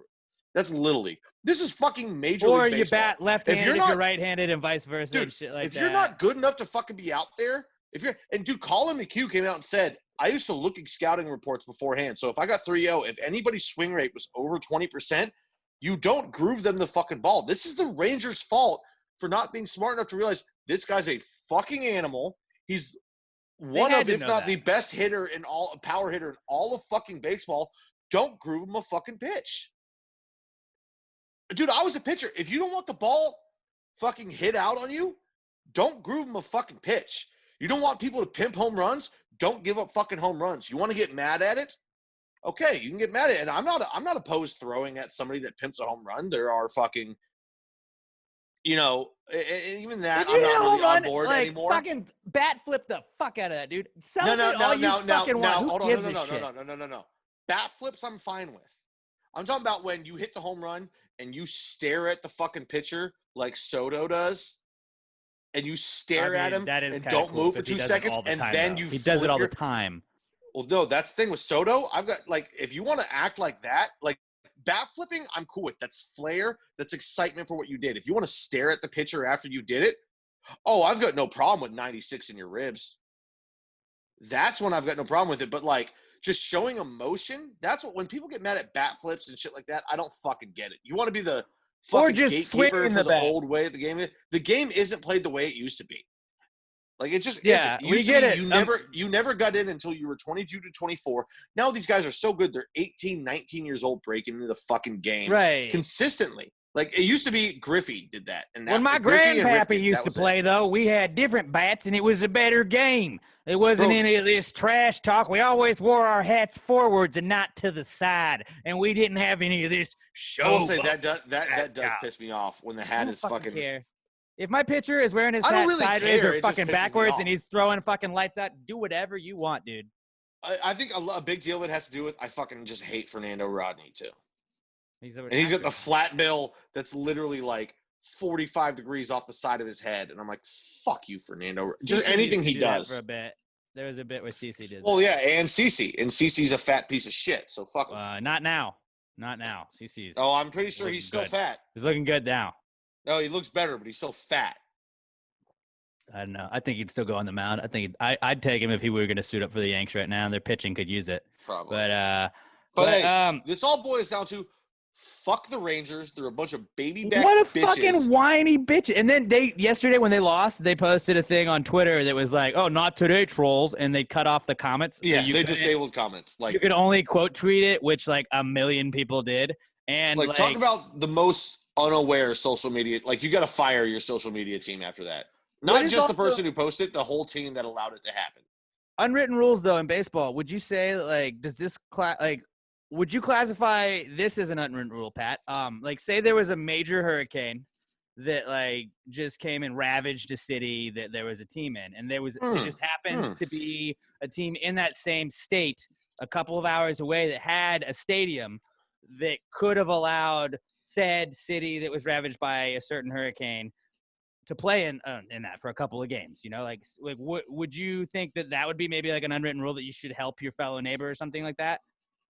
Well, I would think that the unwritten rule should be that the commissioner of baseball shouldn't have you play in the stadium of the team that you're supposed to have the home team against. Like maybe if say you were going to play Milwaukee, maybe you shouldn't be forced to play in their stadium for a home game. But I don't know. I'm not a piece of shit commissioner. It was actually so the Cubs. That was the Cubs the one time they did that. They put the Cubs in Milwaukee. I was just trying to say fuck Mob. But it was close to that. But then also, that was Seelig at that point. But Manfred was the commish when the Rangers said fuck you to the Astros who had Hurricane Harvey. And we're like, can we just borrow the stadium? It wouldn't be fair to our fans that have already bought tickets to the game to have them reschedule. Well, you know what? This is what you get, Rangers. That's what you're a piece of shit. Now you're stuck with a piece of shit franchise that you guys aren't going to get out of. And you're fucking awful at baseball. Awful. And their farm system is not very good either. You're in fucking purgatory. It just makes me happy anytime it's like a Dallas team with like a headline story of like, oh, you guys are kind of shitty and now you're being whiny little bitches. Oh, you're a piece of shit and you're acting like a piece of shit and you want people to feel sorry for you even though you're a piece of shit? Well, that's not how the world works, buddy. That's just Dallas right there. So fuck the Rangers is what we're saying, basically. 6 ways from Sunday. Unwritten rules, they are making a comeback. And just like, you know why they didn't write them down? Because they're fucking shitty rules. That's why they are unwritten rules, because they're not very good rules. So just one more thing. Then our next comeback kid is autocorrect and or misspelling words, because I don't know if you saw this, Pat. I did not until right now. Radio announcer for the Charlotte Hornets was suspended indefinitely because he was talking about the We're Jazz. tweeting about. He tweeted out, he was like something about the Jazz dash inwards game. Now he meant Nuggets. It was the Jazz Nuggets. And then he was like, autocorrect got me. And then everybody else was very quick to point out, well, autocorrect just picks up on the words you typically use, right? So unless you were regularly using that, and Pat, this was a game I did this morning just to double check that it like doesn't happen on the reg. Slightly misspell Nuggets and see what it does. No, type in Nuggets. Nuggets is the only option I have on my computer. If you're watching the video version, you can go see. There's not even another suggested word. I'm not gonna lie. I just for argument's sake tried to spell it with an I to see it. Oh, you know what it auto-corrected to? Nuggets. Because you don't use that word in your stuff. That's not in your vocabulary very, very much. You're not throwing that out there. It's not my textcabulary. And that's what people are pointing out. Now I don't know if he has an iPhone or not. I'm not sure, but do I think that he intentionally tweeted it out? I do not think that. I do think it is odd that autocorrect put it at that word. Well, no, of course he didn't intentionally tweet it out, but I think it is exposed. The N-word regularly in text message conversations. Now, the next question you're going to have to ask yourself is, obviously nobody wants anybody that's using those words there, but was he using those words at work? Was he using those words with other people from work?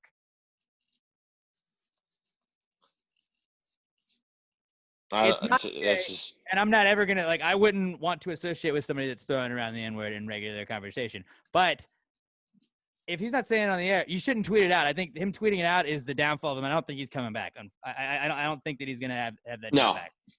No. He's been indefinitely suspended, and I think he's going to just get let go after that. But, that is a shitty way that, that is your, the things in your subconscious. If you say that word regularly, if you're using it in your vocabulary on a regular basis where your phone recognizes it and autocorrects to it, then maybe you need to reevaluate what's going on with yourself.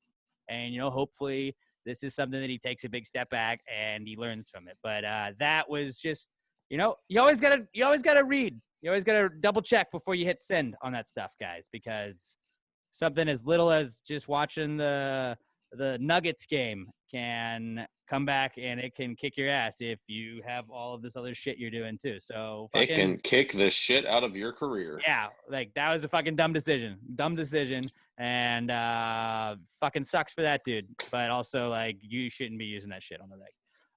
Our next comeback kid is Pokemans. Yeah, so as I've alluded to about 9 times this podcast, I had bought the Nintendo Advance a little while back, and I bought Pokemon Yellow because during quarantine, I was like, fuck it, I want this shit to kill time when I'm bored. And I got Yellow in, and it didn't work. The cartridge was fucked up. So I think it was 2 days ago I got in Pokemon Fire Red. Nice. That's the right one. And for the people that don't know, it's literally just the original game, but with updated graphics, some updated moves, and stuff like that. So over the past 2 days, I have played, I think it was 7 hours and 45 minutes, 8 hours, something like that. So, my life's been taken over by Pokemon again. I literally, last night, I was watching, I've been working, so I didn't get a chance to watch last Sunday's episode of Big Brother. So last night I finally put it on, and, you don't need to pay 100% attention to that while you're watching it. And I was just playing this. And then you're still paying attention. Pokemon doesn't require a large amount of fucking brain space to pay attention while you're playing. So I'm watching that, and then the episode ends, and then I was like, well, I might as well watch the live feeds. And then I played till 4 o'clock in the morning. And just got you like that. That's a good comeback, kid, though. And Pokemon is addicting. No matter how old you get, I feel like it's that's why I feel like I've always been tempted to get the Game Boys and stuff like that, and well, I will tell you bring it back, but it's I know I can't because that would just ordering go everything else. The Game Boy Advance online. It was $84 before shipping and tax. Or maybe that Jeez. was after. Yeah, it was expensive, but you know what? It's fucking worth it because I have a lot of downtime and God And damn now it, I you've love got playing that Pokemon. downtime It's filled. so much. It's so much fun. I'm not gonna lie. It's fucking so. Like, I feel like I'm 12 again. I love this shit. My friend in school, our friend Corbin, he had to get ankle surgery, and so he was in a cast all summer one time. And I remember we all just we couldn't really go anywhere, so we just hung out at his house, and then we all bought Pokemon, and we would all just sit around his living room or upstairs at his house and just play Pokemon for just hours, not with each other, just Next to each other. all at the same time on our own devices. And it was that was what we did for a whole summer pretty much. You know what that was? That's just bros being dudes. Just guys being dudes, man. And yeah, that was a fun summer. That was a Yeah. fun summer. Next comeback kid that I wrote down was just humble brags / weight loss for the first time in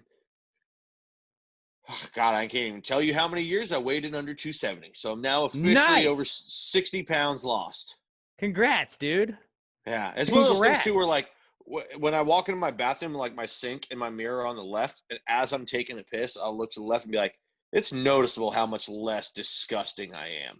I was just about to say, like I know that a lot of times it's like you notice the differences before, or I guess other people I feel like maybe notice the difference before you. Like, oh yeah. Because I could tell with you, like when you'd come over, like even when you just started doing it so you could fit on the plane, like when you originally started your diet because of that. Like I just remember being like, man, Pat looked like I would tell Robert like Pat looks thinner, man. Pat's losing that weight, and like it's good though, like because you see yourself every day, so I guess you don't like it's harder to like compare with what you look at every day. You don't notice it as much because you're seeing it every day and it goes, but then But every so often you'll just catch yourself from an angle. Pants and stuff you said are feeling like yeah. looser and stuff. Your shirts and stuff are feeling kind of big on you, so that's good, man.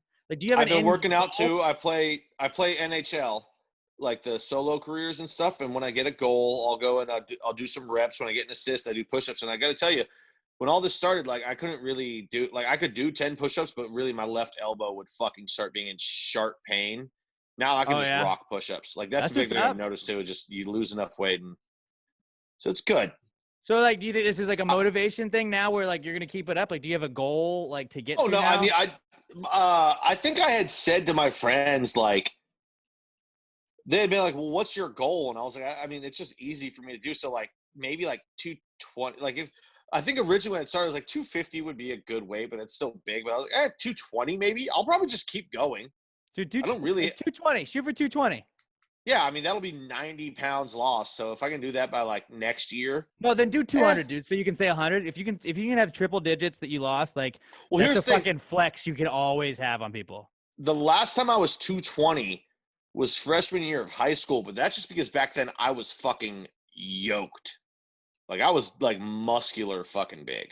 So I haven't been 200 since junior high, and it wasn't a fat thing. But I'm starting to work out again now. Like I think once the like it gets cold again, I'll start to add in some jogging and some because cardio is the worst goddamn thing in the world. Like there's terrorism and then there's cardio. Like it's like there's a gap, but that's the next worst thing. Dude, cardio fucking sucks. And like it sucks so bad, but like it's too hot outside. Like once it's cold outside, I'll throw on a hoodie. I'll at least go for a fucking walk or something like that, or a little jog. It's really hard to jog when you're fat because your fucking stamina is nothing.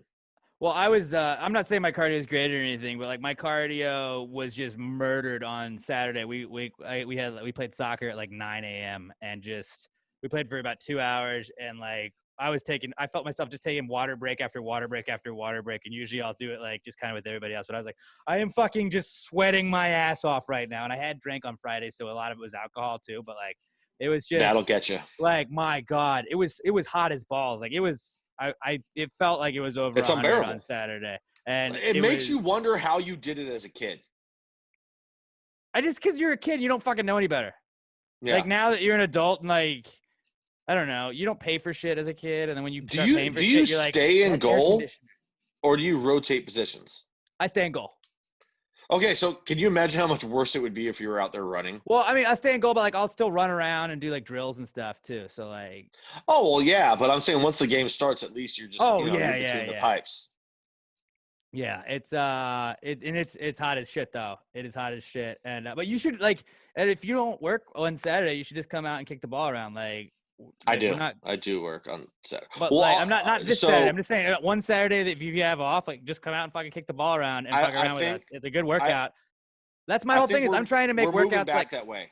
I'm trying to make workouts like soccer friendly, where it's like, to me, if I'm playing soccer, it's cardio, it's running, it's everything I hate, but it's like a sport, so I'm having fun doing it. And it's like, if I can incorporate things like that I like doing into that, like racquetball. Like if I want to get somebody that can play racquetball with on the reg too. If I could play racquetball with somebody, I would fucking love that because it's like a sport. Handball, I get bro. the exercise.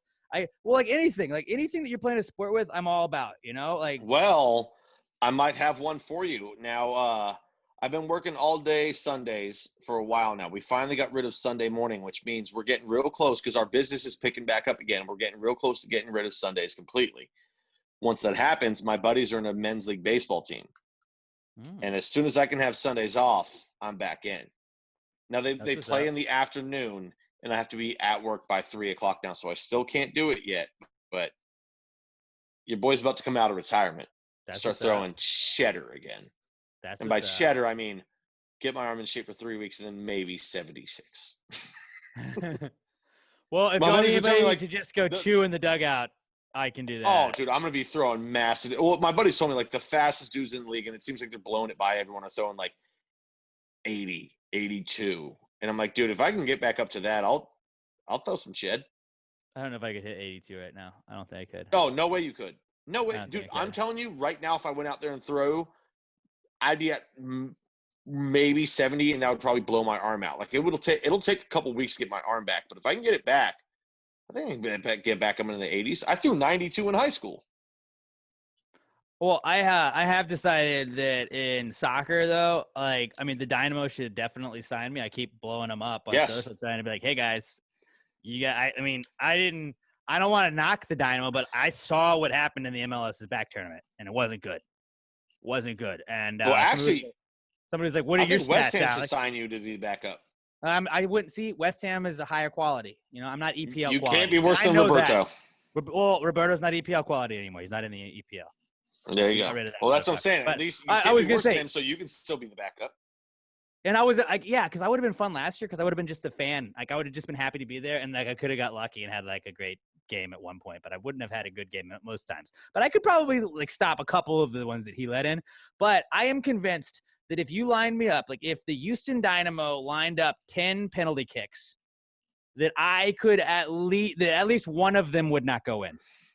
Now, I'm not saying I would save it, but because a miss counts. I feel like somebody would 1 out of 10. I think I could stop. No, I'm going to say all 10 will go in just because I don't think you know how to properly dive on I've been working on it, bro. I've been working on it, man. I'm pretty good. Oh, no, even if you guess right, I don't think your dive will be good enough. I don't think your dive will be good enough. But I think still just hit corners on you. I think they're bound to miss one of them, and then I'll count that as a stop, which then I think they would have to sign me at that point. I think if they give you 100, you might stop 2. 10. I would stop 10 out of 100 because I can stop 1 out of every 10. Not a chance. No.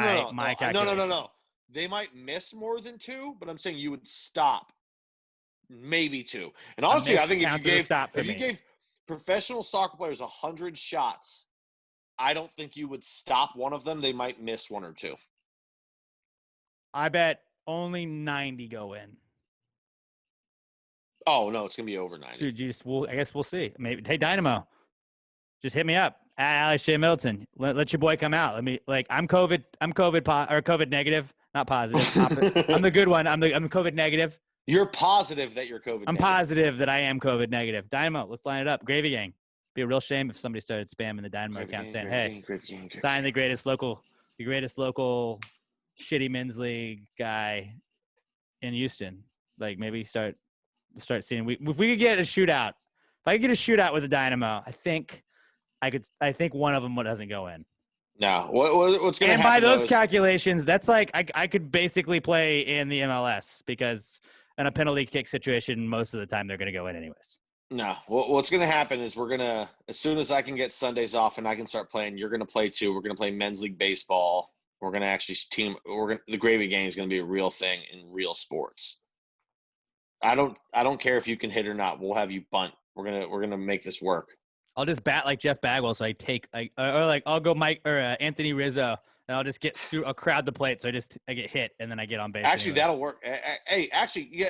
If any of the gravy gang out there, my buddy's team is still. They had a couple people drop out, so they're looking for guys to play. If you're interested in playing men's league baseball on Sundays, hit me up, and I can put you in contact with the team. All right. Well, that's us just talking about dumb shit that we were doing on weekends or wanting to do on weekends. But I'm seriously, I could stop at least one of the Dynamo shots. That was it, though. You, dude, I guess. I think that's what I was saying before we started all this, man. I think where you've been is getting real close to coming back.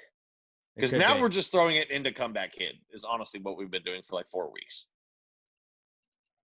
It really is. We're just elongating Comeback Kid and adding another segment. All right. So actually we have one last one, and this is sort of a Comeback Kid, but it's also like a new thing we kind of teased last week that we're going to try out. It's parenting, because we're going to try out our new PTG parenting is what it was called. PTG parenting, I think, is what it was. Yeah, parenting with PTG, I guess. So hashtag PTG parenting if you have any, like we're not parents. A lot of times it's like, what's the right way to raise your kid? Should you tell them, or no, I'm not going to say that because I don't want to ruin it if there's any kids listening. Should you let them go trick-or-treating or not? That's one. Should you, like there's all kinds of things. Should we homeschool your kids during this pandemic? I don't know. Maybe you don't feel comfortable having to do it. So just ask us. We don't have kids, so we're obviously the best people to answer these things. Of course. Right? I do park in the person with child parking at HEB. Not because I have a kid, but because technically we both have millions upon millions of children in our balls. They just haven't started growing. We have a son together, a podcast true. son. We've raised him via podcast, which I think is outstanding. Honestly, Skylar can vouch. He's our baby boy. As being good. He's growing up so fast. But I think Skylar could vouch for us for being great dads so far. I don't think we fucked him over yet. We've been pretty good parents. I think so. But this is hashtag PTG parenting at Pass the Grade Pod. Hit us up and just give us a parenting situation that you need our help with. And obviously, we're going to just get to the bottom of it. We had 2 of you guys play the game today. So let's start with Daniel Ramos at DJ Dan Holt on Twitter. And he says, what do you do when your kid ain't afraid of the belt anymore? That was what he wants to know. The fucked up thing is, and I told you this beforehand, literally when I read that, the first thing that popped into my head was just the word fists. You fist your kid. You close that hand. I don't know about that. But then I tweeted him, and I think I came up with a real reaction. Once they're not afraid of the belt anymore, and you don't want to really wail on them with the belt. Like, the belt should just be a scare tactic. What you do is you build a WWE ring in the backyard. Like, oh, you want to act up? Get your ass in the ring. Because at this point, they're still small enough to where you can just manhandle them, throw them up in the air, give them the suplex, give them the fucking Stone Cold Stunner, all this shit. You can throw that kid around. And then once they find that fun and it's not fun anymore, or they're not afraid of it anymore, that's when you build the octagon. And you go, oh, now we're going to full-on fighting. You talk back to your mother, put on the gloves. You're getting jabbed in the eye. Well, see, I don't know. I'm going to hit you with a rear naked choke. I was thinking, like, maybe if the belt's not working anymore, maybe the, like, fear of, like, physical pain is just not going to work. So this is an oldie, but a goodie, I feel like, that, like, you got to throw a wrench in everything, Like, you got to make them be like, why was that my punishment? Make them smoke a whole pack of cigarettes. Just give them a whole pack of cigarettes and be like, you know what? You're not going anywhere until this is done. And then they'll just they'll start hating cigarettes. 2, then it's like, they're going to be like, why did he make me smoke all of these? And then they'll just have to smoke a shit ton of cigarettes. They'll be too winded to fucking give you shit for it by the end of it. And then they'll not want to fucking do that because they'll be like, damn it, next time I do that, Dad's going to make me smoke a whole other pack of cigarettes. I'm going to combine my idea with another idea. You don't think it's a great one? Hold on. No, I think that is a good one. But I think they don't fear the belt anymore. You need to change the belt. Go buy a WWE belt. No, one of those Hot Topic ones with the studs on it. Oh, no, not that. You go straight up to the Intercontinental Champion WWE belt with a buckle that's this size, and you hit him with that. But make it like World Dad Champion. Like, is on the front. And he's like, oh, shit, Dad has an award. And then you just beat him with that part. You're not afraid of my belt that's on my pants right now? Well, I'm going to take this 15-pound belt out of the closet, and you're getting spanked with that now. I don't know. I feel like the physical pain, again, like I said, I think that may not be getting through to him. Here's another one. Because obviously, you don't want to cause physical pain to your children, but you need them to listen. So what you do is you hire a kid 2 to 3 grades older in the neighborhood to just kick the shit out of your kid. I think that's a hard thing to do, to like get your kid beat up and like get. No, being beat up builds character. I think it helps. So you hire an older kid to kick your kid's ass. And then when he's done kicking your kid's ass, you have him lean and go, you should have taken out the trash. Don't talk back to your mother. Oh, you're like watching him get his ass beat? Well, you just sit back and you watch? No, I don't even think you have to do that. You just hire the kid to kick your kid's ass, and then he comes home with like a bloody nose. You give him a line at the end of it, like do the dishes, and then or whatever it is, and whatever he did that he wasn't doing, like listen to your mother, don't backtalk your mother, whatever the line is. But I'm a big believer in corporal punishment, man. I'm not saying I am not, but I just feel like I think it would be funnier if you just go with the mental route as opposed to the physical route and make them smoke a shit ton of cigarettes, and then they're going to hate it. They're going to hate cigarettes. And Dad, I didn't even smoke cigarettes. Why am I doing this? I said smoke them up, Johnny. Smoke them up. Or better than cigarettes, you make them smoke like 4 or 5 really big, really cheap, shitty cigars. Because those will last an hour a piece. Oh, like the biggest ones you can get at Specs, and just the cheapest ones. Big, but they're fucking $2.99 a piece. They're fucking garbage. Get like a which I'm not mocking. Like Swisher Sweets though. Get like Swisher Sweets and make them smoke like that with like the cardboard in it. No flavor. No flavor. You don't get Swishers. No, soak it in water beforehand, so it's shitty. Oh. You go to this cigar shop and you ask, which are your stale cigars that you are about to throw out? Let me buy those. Yeah. I'm going to teach my kid a lesson. We're giving you guys a lot of ideas. We've got punishment. We've got psychological punishment. Make them smoke a pack of cigs is going to get punishment. Yeah. Just do that. But don't vape, because kids are into vaping apparently these days, according to all those commercials that I see. But I think just hit your kids, hit them. And actually, I didn't say good old Smashes said, I think it was on the lines of the psychological punishment. Ashley practice that demon eye, where you just look at the kid and you're just. That's a mom thing. I don't think dads have that. No, dads can't do that. You put the fear of God in it with your dad. Like with me, it was like my mom would give me that look, but the whole like, would you want me to go get your dad? Or like my aunts or uncles would be like, well, I could go get Mark. And I was like, oh God, don't get Mark. Please don't get Mark. Yeah, dads are there for the physical punishment. Moms do the psychological. Yeah, that's fair.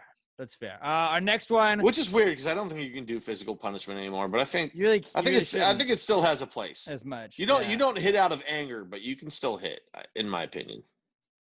If it's your kid, it's your thing, Our next one, our last one that you guys sent, #PTG Parenting. If you guys have any parenting questions, obviously we're great at answering these. Hit us up, and we're gonna try and do this every so often. Our last one comes from Ashley Wilkins at Buster Healer Mix on Twitter, and Ashley says, out of the 3 of y'all, who can I leave my child with for the weekend and that will come back in one piece? Xander, her child, is 9. He likes pasta, taquitos, fruit, video games, Hot Wheels, and wakes up at 6.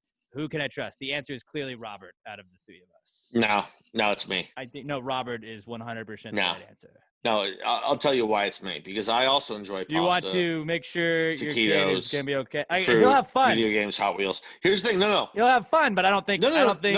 I'm there for the fun. But here's what you're forgetting. I live with my sister. So she's going to do all the actual, like, up at 6, that's her. The cooking, I'm thinking, the nutrition. I'm assuming this is just us solo with the kid.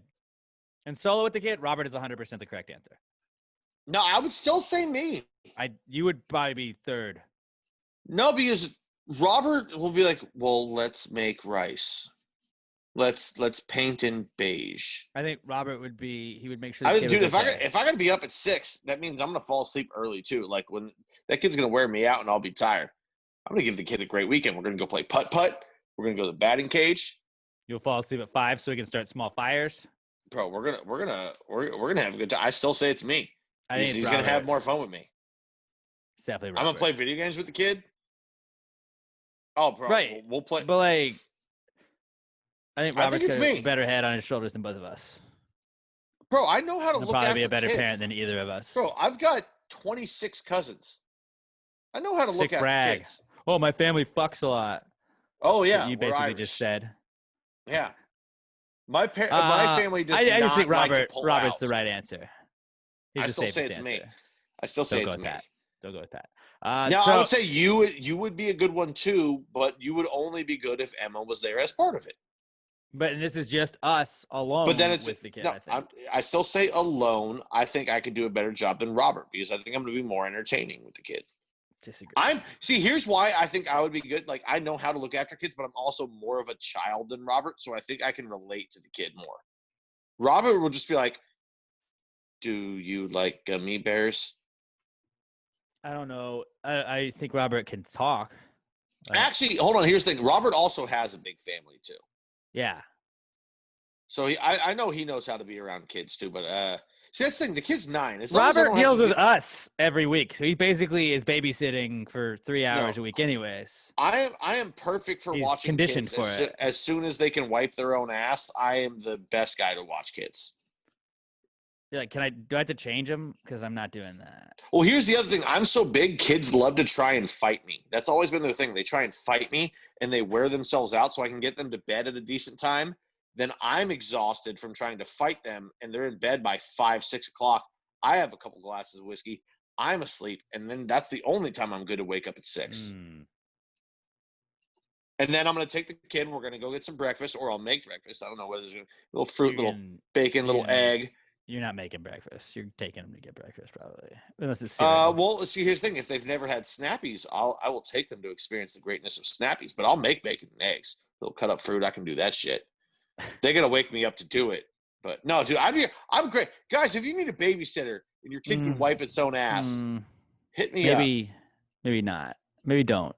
Just I wouldn't cancel your babysitter yet, guys. So hashtag PTG parenting. If you got any parenting questions, hit your boys up on Twitter at Pass the Gravy Pod, and we'll get to the bottom of your parenting questions the next time we do this segment. But thank you, Ashley, and thank you, Daniel, for participating in it this week. Next, let's move on to the What Would Jesus Do segment. And this is another one. I was like, this is going to go on until you guys stop sending them in. You guys have continuously done that. We're going to try and do it as many weeks in a row as we can, and we've done it over a year. So I appreciate all of y'all for your support. Hashtag I think it's here to stay. I would like to think so. Hashtag PTGWWJD to at Pass the Gravy Pod. I'm at Alex J. Middleton. Pat's at Not Pat D. And Robert is at Robert Barbosa 03. Hashtag PTGWWJD. We all had those What Would Jesus Do bracelets, but like they never had an answer on the back of them. I checked many times, believe me.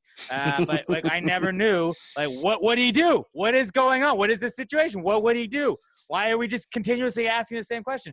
So we were like, time for an Andy answer. from The Office. What is going on? Oh, wait, no, never mind. That's from The Hangover. Fuck me. I'm stupid. It's close. Ed Helms. So hit us up. Throw Jesus in a situation in today's time, and we'll try and find out what Jesus would do if he were around right now. Hit us up. Hashtag PTGWWJD to at Pass the Gravy Pod. This is the What Would Jesus Do segment. Here's our intro from our very good friend, Jingle Blake Wonder. Jesus, what would Jesus do? Jesus, what would Jesus do? Put him in a situation in a modern time. If you wrote this jingle, do you think he'd make it rhyme? So think about this crazy world in which we live today, and how would Jesus handle it in any given way?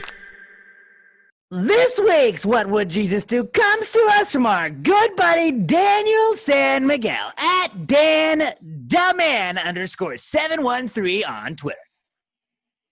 Dan says, if Jesus had to fuck, kill, or marry 3 people from today's modern time, who would it be? Oh, dude. All right. Well, I'm going to say he marries Julia Roberts just because Okay. back in his time, he already shacked up with a prostitute, and she played Pretty Woman. So I'm going to say Julia Roberts. You know what? I co-signed that. I didn't think Julia I was going Roberts to is when the you one were that going marries. into it, but I was, you know what? Julia Roberts. All right, so now we're going to go, who is Jesus going to fuck? I'm honestly surprised we got Julia Roberts out of the way that fast. Like that. Well done, It Pat. literally, like, Well I read it right before we started the segment, like while that thing was playing, and it came to me that quickly. I didn't do any prep for it, really. I put the name down. I didn't think of any names. No. Well, I never do any prep. I don't read these because I want to react to them organically. Now, let's see. Who is Jesus going to fuck? This is a hard one. Jesus it can't be the same person, obviously. So Julia's No, out. because, yeah. God damn it. The Bruins have a guy on the bench that looks like Richard Branson. Holy fuck. Like, what was Mary? What was Mary in the Bible? Like, did she have an occupation? His mother? No, but like a lot of times they like you like find somebody in your partner that is similar to your mother or your father, you know? Like maybe it could be somebody of the same occupation, and then I was going to try and go down that line. I don't think his mother had an occupation. I don't think a lot of women had occupations back then. So Chrissy Teigen. Ooh, is he going to fuck Chrissy Teigen? Or do you kill Chrissy Teigen? I think we can find a better kill than Chrissy Teigen. I think we can find a better fuck than Chrissy Teigen as well. Okay, yeah, definitely then. I mean, okay. There's so many. What woman is Jesus? Is so He's awesome? gonna have the cream of the crop, you know. Here's my question: what woman is so awesome that if Jesus were to fuck her, it would create the next savior? Oprah. 2 weeks ago, I would have said Ellen, but I mean, 1, she doesn't go that way, and then 2, there's some problematic stuff about Ellen as of late, allegedly. I think Oprah, dude. God damn, this is a hard one. Or Michelle Obama. No, because that would be crazy. Hold on, here's the thing: they're both married, and Jesus is not going to defy the sanctity of marriage. I don't think Oprah's married though. I think her and Stedman have just been together. Is Stedman her husband, or is that her longtime boyfriend? I thought they were married, but either way, we got to find a single lady for Jesus to nail to the cross. I'm going to hell for that. Long-term partner. He is not married to her. Oh man. Jennifer Aniston. Who's she with? Jennifer Aniston's a winner. Yeah. No, she's married now. Is she? I mean, good for that guy though. I don't know, dude. Cardi B. Megan Thee Stallion. Sorry, we already got the hooker out of the way for Cardi B. She was a stripper. Excuse you. Ooh. Charlize Theron. I don't know. I don't know about that. I don't know, dude. I think Oprah, like, for the greater good, I feel like Oprah would be the one. But like I said, she's been with Stedman forever. I mean, Mary was with Joseph forever, but then she was just hold on. I think the answer would be who's the top nun in the world? Because nuns are married to Jesus. Whoopi Goldberg, Sister Act. That's it. It's Whoopi Goldberg. Done. She's gonna fuck Whoopi Goldberg. It's Whoopi Goldberg. So we got 2 of them. Here's the big one. Who's he gonna kill? Here's the big one. Who does Jesus kill? Obviously, like the most terrible person ever, Nancy Grace. Hold on, I'm trying to. I think it's Nancy Grace. Hassan Nasrallah is apparently the leader of Hezbollah, and that is a pretty bad guy. Who is Hezbollah? It's a terrorist organization. Okay. We're gonna need other names that I know before I can co-sign this. Michael Moore. He's a giant piece of shit. It's not Michael Moore. It's not Michael Moore. If Jeffrey Epstein hadn't been murdered, pretend suicided, that would have been an easy one. Ooh. Jeffrey Epstein. I mean, there's Harvey Weinstein. Harvey Weinstein. Yep. Harvey Weinstein. Yeah, that just Jesus is going to dole out. I can't believe it took us so long to get to him. Yeah, the legal system cannot do it because it was not a capital punishment crime, which I don't. Or is it too quick for Harvey Weinstein? No, I think Jesus is going to kill him. That guy deserves to die. He deserves to die, not live in. Not he doesn't deserve to live, I think, is the main thing. Right. Now, and he wouldn't be put in Gen Pop where he'd be just fucking savaged by other prisoners. That dude deserves to just fucking be killed. That Dylan Roof guy, fucking shitbag, fuck him. Yeah. That'd be an easy one. That Bruins tied it up. Dzhokhar Tsarnaev guy from the Boston bombing that just got his death sentence, like it was just put to a life sentence instead of the I don't even want to fucking touch that one. So that might be one that's like, let's just get that out of the way. But yeah, Harvey Weinstein. Let's go Harvey Weinstein. So Julia Roberts. Yeah. He marries Julia Roberts. He fucks Whoopi Goldberg. Right. He fucks Whoopi Goldberg, and then he murders Harvey Weinstein.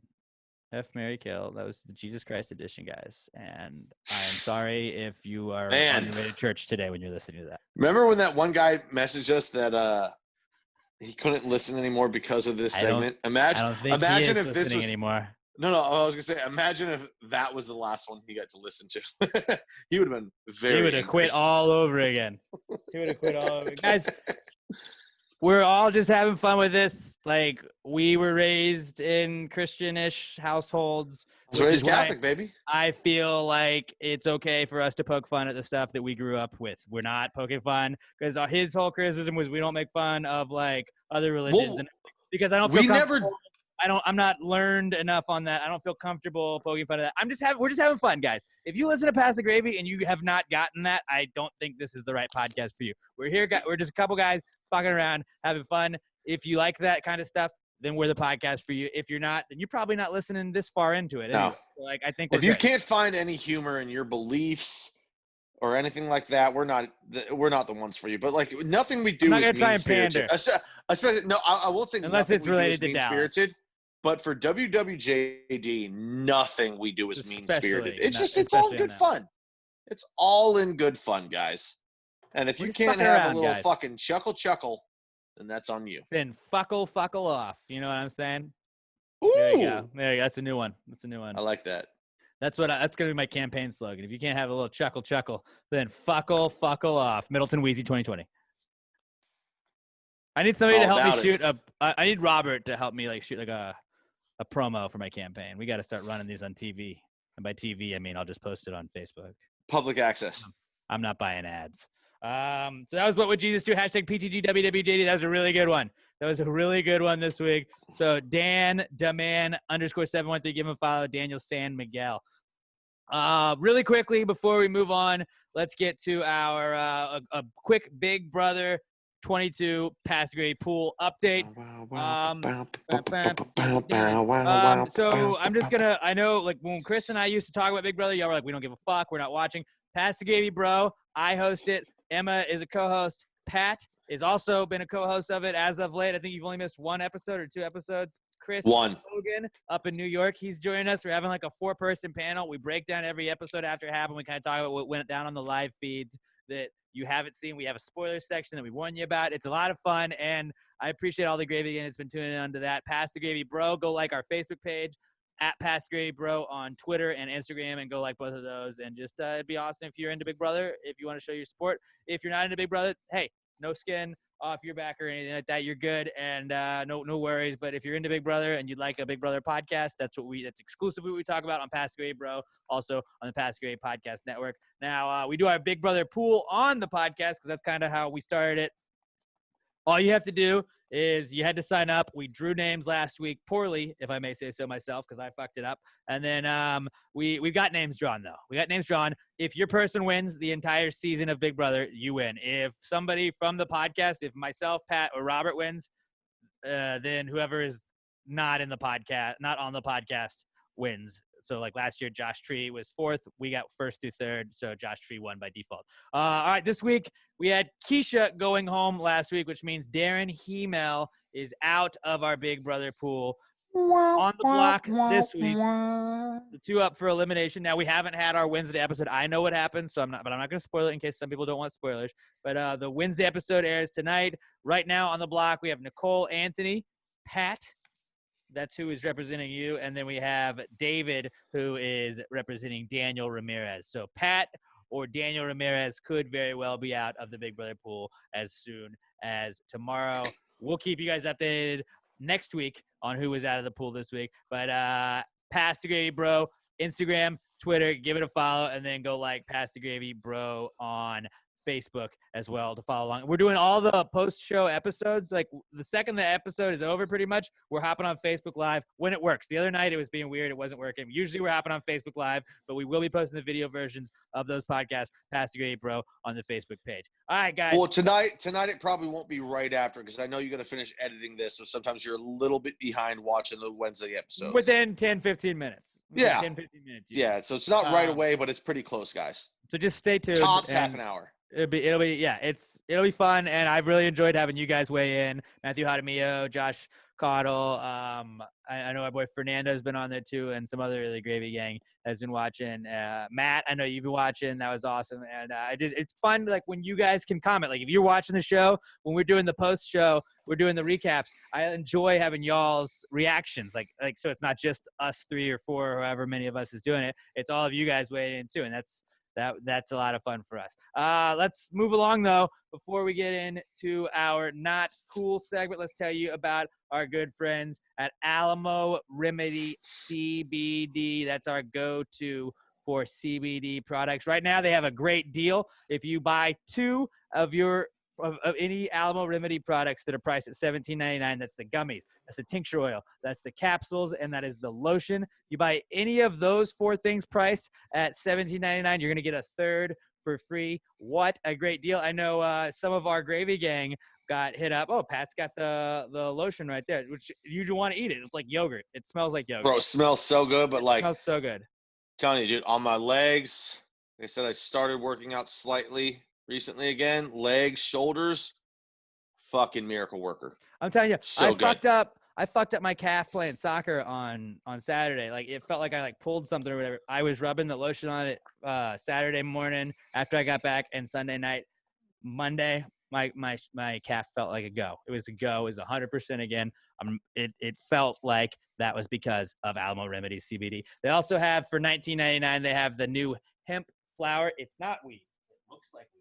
It kind of smells like weed, and it is not weed, though. It has a legal amount of government-allowed THC under 3%. It is. I have the Kush hemp right here. It's the hemp flower, and if you're watching the video version, I'm opening the can right there, and that's what it looks like. On the inside, you can smoke it. You can break it down if you want to cook and make edibles out of it. It gives you a nice little chilled out mood and not the like high or like mental fogginess like you don't feel slowed down because of it that certain other products would make you feel. But the hemp flower, try that. I know whoever it was that won was like, hey, what should I get? And I was like, hit him up for the hemp flower. Yeah, try that if that's what you're into. I said gummies or hemp flower, my go-to. The lotion though is absolutely fantastic. And the gummies, try with one gummy, see how that goes, and then maybe you can up the dosage after that. But it's awesome. It's way cheaper than a lot of the CBD products. $17.99. Oh, way cheaper.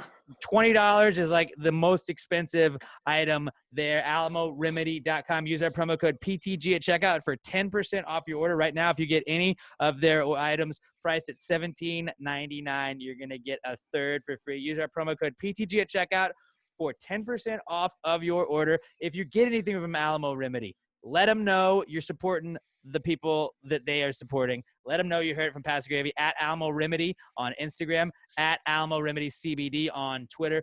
tag us at Pass the Gravy Pod. Let them know you're supporting the people that they are supporting. Use our promo code PTG at checkout, alamoremedy.com. Promo code PTG at checkout for 10% off your order. alamoremedy.com.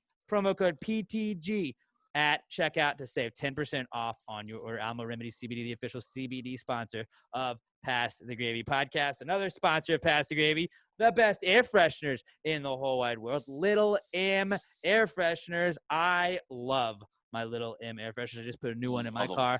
It's awesome. Our podcast son, Skylar Lester, just got some. He got a keychain for his girlfriend, the getaway car. It's like a lyric from a Taylor Swift song, and it's been flying off the shelf, so they can not keep that stock. But the air fresheners, that's the go-to. They also, if you like, fellas, like I've been telling you as of late, go get your girl's car washed while she's not there. You know, it's a nice little gesture. Then get a Little M air freshener from her. Before that, throw the Little M air freshener there. It looks cool. She's gonna be like, oh, what's this cute little thing? It's gonna smell awesome. She's gonna have a nice clean car. And then, you know, maybe get her a keychain. Like, here, babe, got you that. That's what Skylar did for his girlfriend. We've raised our son right because he's treating his girlfriend the right way. And he got her a keychain, and he was like, hey, babe, here you go. And she's like, oh my God, Skylar, this is so great. I love this. And Oh my God, yeah. Skylar! I mean, he didn't follow up, but I'm pretty sure he got laid. Like, you probably are going to get laid when you get your girl a Little M air freshener. That's just us speaking here. But they have mirrors for the ladies. They got journals. They got stickers. They got all kinds of awesome stuff at littlemshop.com, littleemshop.com. All orders of $10 or more are going to get free shipping. So if you buy 5 air fresheners, $2 a piece, that's $10. You get the free shipping. Why wouldn't you just load up on air fresheners? I'm telling you, throw one in the bottom of your trash can between the liner and the trash can, and then every time you take out that stinky trash, you're going to have a nice little whiff of Little M air freshener popping up. Little M air freshener is the best air fresheners in the entire world, the official air freshener sponsor of Pass the Gravy podcast. littlemshop.com, littleemshop.com. Give them a follow on Twitter at Little M Tweets and on Instagram at Little M Shop. Tag them, let them know that you are supporting Little M Shop and that you heard about them on Pass the Gravy podcast. Let's get into the not cool segment. Not cool, man. Dude, that's not cool. Not cool. Not cool. Dude, that's not cool, man. Dude, that's not cool. Not cool. Not cool. Dude, that's not cool. That's not cool. That's not cool. My first is people making fun of my boy Joe Judge, the Giants head coach, future Super Bowl champion head coach, Joe Judge. He's getting a lot of shit from the media because they're calling him a hardo. I mean, some people call him a football guy. I call him a football guy, but he's doing the exact same thing every single Bill Belichick disciple does, and none of them learn from it. You know what? I think that you do what you are taught. Bro, he's got the coaches running sprints. Good. Some of those coaches need to. Have you seen Brett Bielema? He's a little out of shape. Run a little bit, bro. Which, by the way, no fucking chance. Have you seen Freddie Kitchens? Hold on. No fucking chance that Brett Bielema actually ran. I bet he did. No fucking way. I wouldn't want to make Joe mad, dude. That guy seems like he's not a fun guy to be mad. At best, Bielema did a very, very, very light jog. I don't know, man. I bet he ran. Now, all this is all skeptic. This is all just hearsay because the media has no photos or video of the coaches running, so that's not 100% yet. But it was said by reporters that they made the coaches run. Jason Garrett was one of them. He was not clapping during his run, but I feel like Jason Garrett probably could use the exercise. You know. I think if you hold your coaches as accountable as you hold your players, then you're going to be good. And also, when a coach has to run, he's going to be on your ass. So, you're not going to be fucking up. So, I think maybe the Giants are going to be okay, even though they have absolutely no secondary right now. They'll figure it out, right? We got a month. We got a month to figure out defense. Huh? We'll be good. Maybe it's next year. That's the Giants. The Giants will just score 70 points a game, and then we'll be good. It'll be the old Peyton Manning offense with Danny Dimes. We score 70, then it's hard to outscore us. I don't think so, but good luck, bud. Hey, I mean, we got a solid squad. We got a solid squad this year, maybe. I mean, we solid squad as capital quad. That's what I'm saying right there, because we have the best squads in the league. Again, I will say that over and over again this year. I mean, Danny Dimes though, dude. I was watching some film. Watching some film. By film, I mean some Twitter videos they posted. Danny Dimes, whoo, I don't know, man. Maybe he's gonna be. Is he gonna be like taking that next step, sophomore slump? I don't think so. I don't know if Saquon has the best quads in the league anymore, though. He does. They're way more defined. Way more defined. No, I'm not talking about Danny Dimes. The definition. I know who you're talking about. I know Do who you you're talking now? about. You're talking about your boy. A.J. Dillon. Whoo! I'd take Saquon. Woo! He's got two top thighs too, though. I would take Saquon. But I didn't realize how big A.J. Dillon was until Matt LaFleur came out and said he was the biggest running back he's ever coached. And he coached Derrick Henry. But Derrick Henry was also, yeah, fuck. That's a good point. And then you start, and every day since then, there's been more pictures. There's been more pictures coming out of A.J. Dillon, and I'm like, God damn, I know we wanted a wide receiver, but I'm starting to see why the Packers drafted this guy. Whew! The only problem is he is Trump meme thick. The only problem with him being in your backfield now is that you have two guys that I don't trust as running backs because they don't have running back names. A.J. Dillon's a NASCAR name. Like, he should drive a NASCAR. That's what that is. 100. It's a NASCAR name. Well, that was his first plan, but his thighs couldn't fit in the car. Which I get it. Believe me, I get it. And he's got great thighs. Again, we're gonna be the number one thigh talk podcast in football. We're the number one football thigh talk podcast. So just mark that. All right. That's our football niche we just found right there. Thigh watch. We're watching Thigh watch you guys, 2020. You guys see some football thighs? Hit us up at PastorGrayPod. We'll grade the thighs. Call us Joe Theismans. Ooh. Theismans. Make that Twitter account now. Somebody make that and give it to us. Theisman. Joe Theismans. Thighigh. Man. But we'll just start great. Like we're 10 out of 10 would pet the dog. Like, just send us thighs and we'll grade the thighs. That'll be our thing. 10 out of 10 could squat me. Because, like, I never could squat. But, like, I don't understand. Like, the amount of work you had to put in to get thighs that big is just fucking ridiculous. Like, you just live in a weight room. Sometimes I'm like, Saquon, take a nap, dude. Fucking eat a taco. Get out of the weight room. But don't get out of the weight room because you're on my team. But, like, yeah. A.J. Dillon is a NASCAR driver name. So I'm a little nervous about that. Saquon 100%. Barkley sounds like a running back name. So I feel like that favors him right now. You're right. But, You're right. But no. I mean, Joe Judge, just don't make fun of my coach. Don't make fun of my coach because he's coaching. He's doing his job. And you know what? Let him figure it out. All right. This is his first time having the full reins. I think as far as looks go, he looks like a football coach. And I like that. Pat Shurmur didn't look like a football coach. He looked like an old guy that was a college professor. Fact. Ben McAdoo looked like a dad. He just looked like a dad that shouldn't have been. Like, he didn't realize it wasn't like Donuts with Dad's Day at the elementary school, but like, he showed up the day before. He's like, damn it. Ben McAdoo looked like the creepy guy down the street that you tell your kids don't go into his house. No, that's not Ben McAdoo. Ben McAdoo shows up for his son's daddy's or Donuts with Dad. No, you're right. And he's a day early, but like on his schedule, he just put it there. He's like, what the fuck? No, now what am I going to do? I have the whole morning off. Ben McAdoo looks like the uncle that shows up to his nephew's whatever sport and gets way too drunk. He shows up drunk.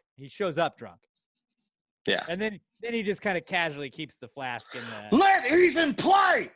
Get him in the game. Yeah, and like your dad's baseball, like, and he's up third. Like, calm down. Put him in. Yeah, that's basically what that is. That fucking mustache, man. But Big Dick Ben was 2-0 against the Dallas Cowboys, so you can't knock on that. My favorite meme I've ever shared probably on the Giants was when the two L's in Dallas were Giants logo were the two L's, because those were at one point the Cowboys were like 10-2 and both of their losses were the Giants, and it made me so happy. And Chris hosted the podcast with me at that point, Cowboys fan, and I was unbearable because I knew the Giants were not a better team, and I knew they were not going to win the Super Bowl. That was the Aaron Rodgers. Was that one of those Hail Mary years, touchdown? Aaron Rodgers Hail Mary touchdown in the playoffs. That was that season. No, what I was going to say, wasn't that a year where the Giants – okay, never mind. I was thinking that was a year where the Giants only had like 4 – wasn't there a year where the Giants only had like 4 wins and 2 of them were against the Cowboys? Like they swept the Cowboys but were awful? That was a Coughlin year. That's what I was thinking of. It was the year where the Cowboys or the Giants were terrible, but they somehow still swept the Cowboys, and that was the funniest shit ever. Which I will always say, if the Giants go 4-12, but they sweep the Cowboys and the Eagles, I can live with that. It'll be a painful rest of the year, but like I can live with that at least. And Ben McAdoo came in, and old Big Dick Benny beat the Cowboys week 1 and then beat them like week 12, and it was awesome. And then shit the bed in the playoffs because they had a boat trip. But moving on, Joe Judge, let's not shame my coach for making other people run. You know, he's a coach. That's what coaches do. This next one you have is one of the best not cools I've ever seen because this would infuriate me. It is okay. Now let me preface it by saying it's not the best not cool. It's a very first world problem not cool. No, but that's what I'm saying. It's one of the best I've seen because it is that much of a so Pat can see mine typed out, but my not cool is I have Comcast. You guys know my beef with Comcast, obviously on this podcast if you've been listening for a while. But when you have Comcast as your cable, you get a free premium subscription to Peacock, the streaming service, which is NBC's streaming service. I didn't realize it was premium. I thought we got the regular one. Oh, Peacock Premium, my friend, which to you, Peacock Premium seems like you get everything. There's no commercials, all the bells and whistles. Well, my friend, let me just tell you, they tease you with that, like the premium. You get the premium. So I'm paying cable. I'm paying a fucking ridiculous amount of money for my cable anyways, but like I like watching live sports and I watch sports too much and I'm not going to cancel cable. So yeah, of course. Fuck you, Comcast, but like you got me. But I mean, I'll bitch a lot about you, but like I'm there. And so like I was like, might as well just have the Peacock thing. We started rewatching King of Queens, great, very underrated show. Like I said, I believe phenomenal show. When Ben Stiller's dad passed away, I was like, very underrated show is King of Queens. You should definitely check that out. It's on Peacock, even though it aired on CBS. Don't understand how Peacock got it, but it's on they Peacock. bought the rights, bro. The episode when he's yelling at Jerry Stiller. And he's pissed off because he's in his house. No. Just that one where he really starts yelling at him and he's losing his temper and he turns around and keeps yelling and Jerry Stiller walks out of the house, starts walking down the street, and then you see Doug run up behind him and like put his arm around him and bring him back. Heartwarming. It's a great show. Heartwarming. It's a great show. But so we were watching King of Queens. And, I mean, The Office is eventually going to be on Peacock, so I was going to have to get it anyways. But I have Comcast, so I got the premium subscription. Peacock Premium, assuming it has no ads. The very first thing we watched was like, because you have Peacock Premium, we're only going to give you this one ad. And I was like, oh, that's cool. They're just going to have one ad. You know, like, that's the only ad we'll get, probably. No. It's still got ads in it. And it's like, no. It's like, now that you mention this, I remember. It's like every other episode you watch, it'll have one ad. Then the next one will have regular ads. Then the next one is – but see, here's the thing. I didn't realize that it was Peacock Premium because I'll watch it for Yellowstone. I didn't realize that it was Peacock Premium. I just thought it was just you got free Peacock. How is it premium if it's got ads? That's my whole thing. How is it the premium service if I'm watching ads? We were talking about this beforehand. CBS All Access, it's like $4.99 a month or $5 a month. But you can pay an extra $4 to get the no ads version. Now, yep, CBS, I did that last night. They'll make you watch 2.5 minutes of ads in between, like every actual commercial break. So it's every actually like one. it's like watching a real. It's like Hulu. It's like watching Hulu. It's like watching a whole show. But Peacock doesn't have that yet. I guess the premium doesn't have like the full 2 minutes, but it's still like, all right, well, you're breaking this show up 4 different times with 30-second ads. And that's not really premium. And it's like, but Alex, you got it for free. Yeah, well, I also pay a fuckload of money, like $285 for cable a month. I'm paying. So I'm paying out the ass for cable. They might as well throw that Jesus, how do you pay that much? I'm at the end of the contract where it's like, it goes up. Bro, I only pay that much if I buy a UFC fight, and it's not even that much. I have every channel. Well, like, But like their thing Bro, is I've now got like 3 cable boxes. I've tried to talk them down, and my cable box still doesn't work in my bedroom, by the way. But I've tried to Yeah, talk them down. you're getting fucked somehow, man. I've tried to talk to them, and though like we're in a fucking pandemic, and so they have us cornered, dude. They know they're like, you're at your house, like what do you want? Not cable, you fucking idiot. And I'm like, yeah. I don't know how you got locked into that bad of a deal. Like literally, mine is only. It's like, one of those where it's like the first year is this much, and then it like escalates $50. Bro, I've had them for like 3 years in this house, and the most I'll pay is like $240 to $260 for a month, and that's if I bought a UFC fight, and that's with 3 cable boxes. I don't know how you're getting bent over like that, man. It's gotta be nice to be Comcast. Cool. It's just like we're just gonna fuck everybody over, and also we don't give a fuck if you have any issues. So go fuck yourself. But yeah, I feel you. That's my not cool. Yeah, just don't give me don't call it premium if I have to watch ads with it. Yeah, call it plus, and then have premium. Where premium should always be no ads. Because plus could also be like plus ads. Oh, I got it. Yeah. Mine's similar, but it's in that it's very first world. I just finished the show I was watching, Letterkenny on Hulu.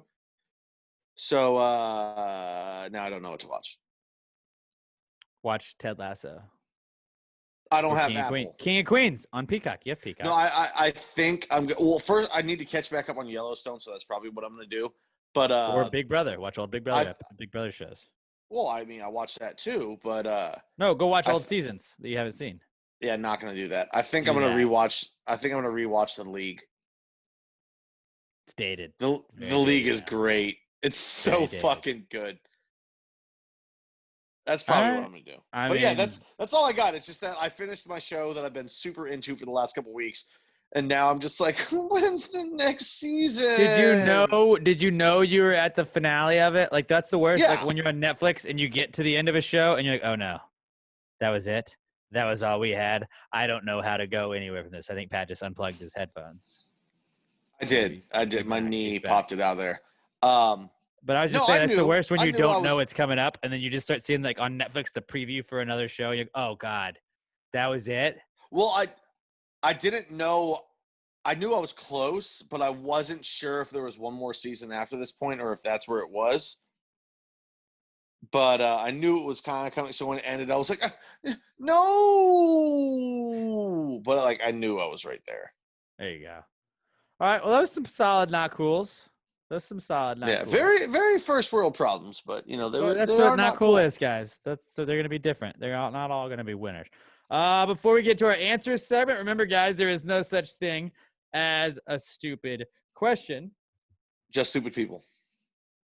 There's not, though. There's not. So if you there have is. any, no, you're trying to tell me there's not stupid people? There's not stupid questions from people, I guess. Just there's no such thing as a stupid question. So such thing as a stupid question. People. Could call people stupid. But it's the answer segment. Anything you got, if it's a high thought, something you thought of while you were drunk, something you saw on the internet, want to know what the Gravy Gang has to say, or just something you thought up on your own, hit us up. Answers, hashtag PTG answers at passgraypod.com. I'm at Alex J. Middleton. Pat's at Not Pet Dan. Robert is at Robert Barbosa03. You can also email them to us, answers at passgraypod.com. But we do check Twitter first. That's where we prefer you to send them. Hashtag PTG answers at passgraypod. This is the answers segment, brought to you by our good friends at Ranch Riders Spirits Company. I am drinking a Chilton right now from our good friends at Ranch Riders Spirits Company. It's a cocktail in a can. Basically, it started in Austin, Texas. Real cocktails made with fresh citrus and none of that bullshit. They have premium distilled spirits, sparkling water, fresh squeezed fruit, not a drop of added sugar, artificial sweetener, or any of that natural flavoring bullshit. They got it's the shit, man. Pat, you got the ranch water and the tequila paloma. I have the Chilton. These are the three they made. And I even saw they added one with a little jalapeno in it, so it's got a little spicy kick to it. Got a little spice. What? I can't remember if it's ranch water or what it is. I should probably have that before. It's got to be a new one because it is a new one. So these guys started a food truck. It was a food truck in Austin, Texas, and they're trying to give their friends healthy food. They were, especially in Austin, they're very healthy over there, and they were trying to figure out like, well, we do like booze, like what's a healthy alternative that's not going to make us feel like we're fat asses drinking all the time. So they bought a carbonation tank and mixed cocktails until they got the right combination. They figured it out. They had the Chilton, the ranch water, and the tequila Paloma. Then they started selling it from the food truck, and that's where Ranch Rider Spirits Company began from there. It is still here now, and they are awesome. I'm telling you, I think the Chilton's my favorite, then the ranch water probably, but you can't go wrong with any of them. And the tequila Paloma is also fantastic as well. Emma loves the tequila Paloma. I think I would go Chilton, then tequila, then ranch. Okay. I think that's the way I'd go. So the Chilton has vodka in it. The other two have tequila in it. And the tequila Paloma has a little grapefruit as opposed to the lime juice. The ranch water has the sparkling water in it, and then you get the lime juice and the vodka in the Chilton. Now this is it's a the cocktail, Chilton. so It's not like a available at a grocery store. It's only. It at reminds me of stores. an alcoholic lemonade, just without the sugar. So it's good. Correct. It's like fucking real goddamn good. calories, 1 gram, less than 1 gram of sugar, and it's also gluten free. So it's makes me wish I was by the better than a pool. lot of options. And we love our folks over at Southern Star. If you're not into beer, try a Ranch Rider Spirits Company beverage. Go to your favorite liquor store and be like, where the fuck are the Ranch Riders? Point me in the direction of the Ranch Riders. I know a couple of you guys have done that already, and I really appreciate it. They can be hard to find, so if you're not sure, ask around. I'm sure they've got them in there. You just got to find the right spot. Point me to the Ranch Riders. They'll point you in the right direction. It is a cocktail in a can, so you can't get it at a grocery store. Go to a Specs, a Total Wine, a Goody Goody, any liquor store you frequent. Go check it out. Ask for the Ranch Rider. And then when you're drinking your Ranch Rider, take a picture of it. Tag us at Pasquary Pod and tag them Ranch Rider Spirits Company. Let them know you're supporting the people supporting us. Ranch Rider Spirits Company, the newest sponsor of Pasquary Podcast and the sponsor of this week's answer segment that begins now. Well, if you just answered the question, why don't you just answer the question? Be honest, no big deal. Yeah, answer the question. Don't change the subject, just answer the fucking question.